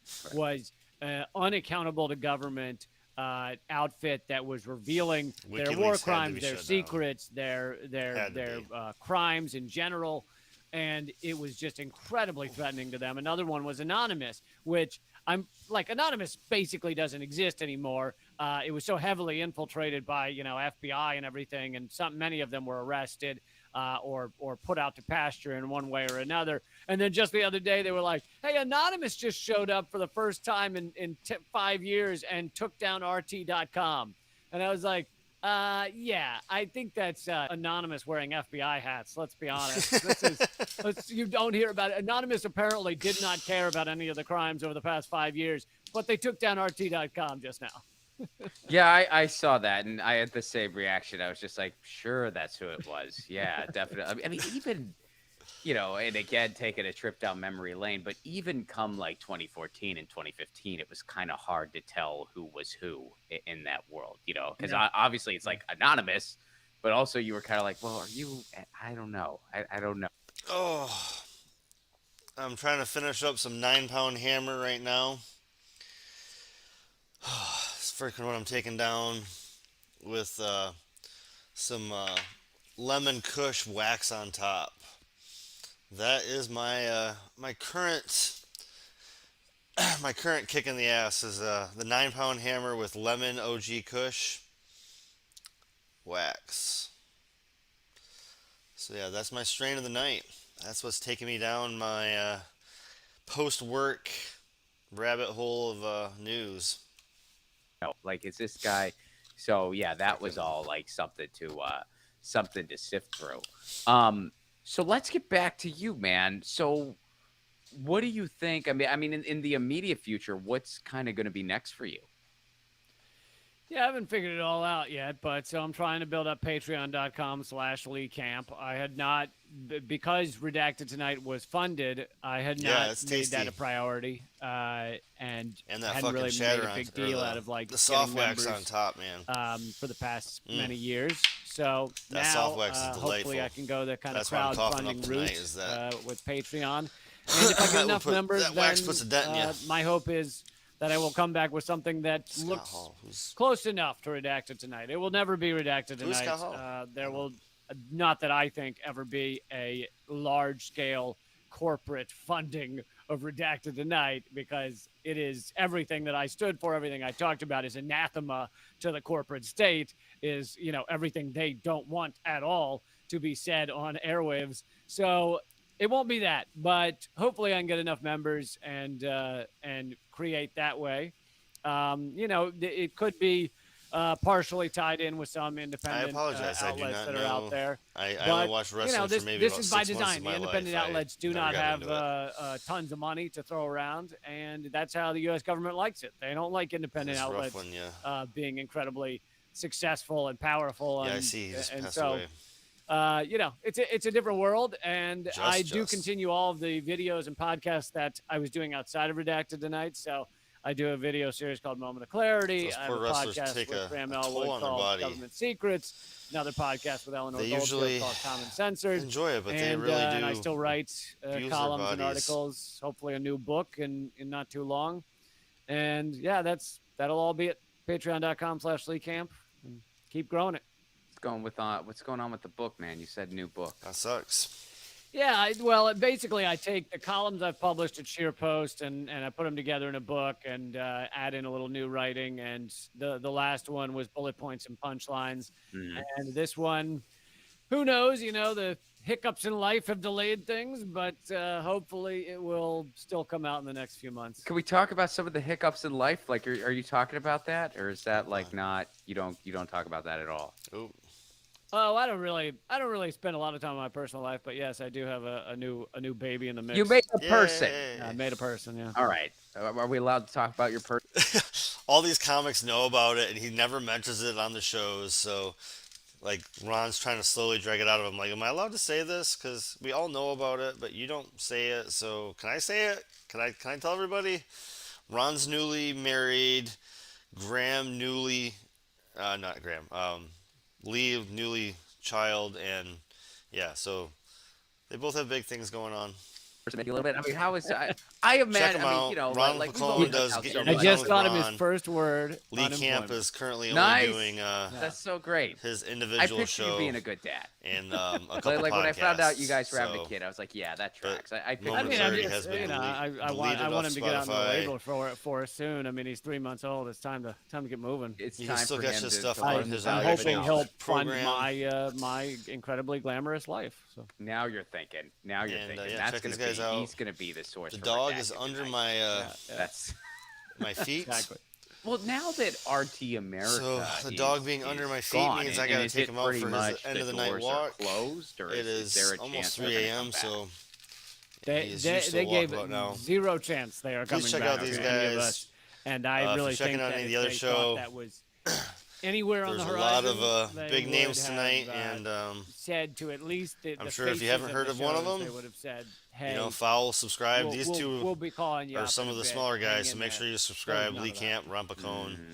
Comedians so- doing news. I mean, I know you. you Ron kinda does a lot touched of on this, and as you MMT. He pointed out, does like a lot these of independent outlets. They don't community-wide have a ton of funding, broadband. but And do Lee you think, Camp 'cause does, clearly now you a know, he vacuum knows a lot of journalists. He with the pays attention to shows the right that articles, they reads a were lot, putting out, your and show, brings you the news in a Chris funny way. Hedges, But I Jesse have to Ventura, end it because the puppy is under my feet. A lot. I mean, there's more that It was a that good I'm long night. forgetting, I'll but see you guys tomorrow around do you midnight think that something for will NPR come to night, kind Stoney of fill Progressive that NPR vacuum, or around do you midnight think we're tomorrow. just kinda stuck with it? Thanks for hanging out. Thanks for joining me. The only two And, options I'll get of high something and to have talk some those- news later to with have you those shows, guys. like together would be some large independent platform, but Gonna end with these guys. Keep you know, going. even if all of us Good agree night.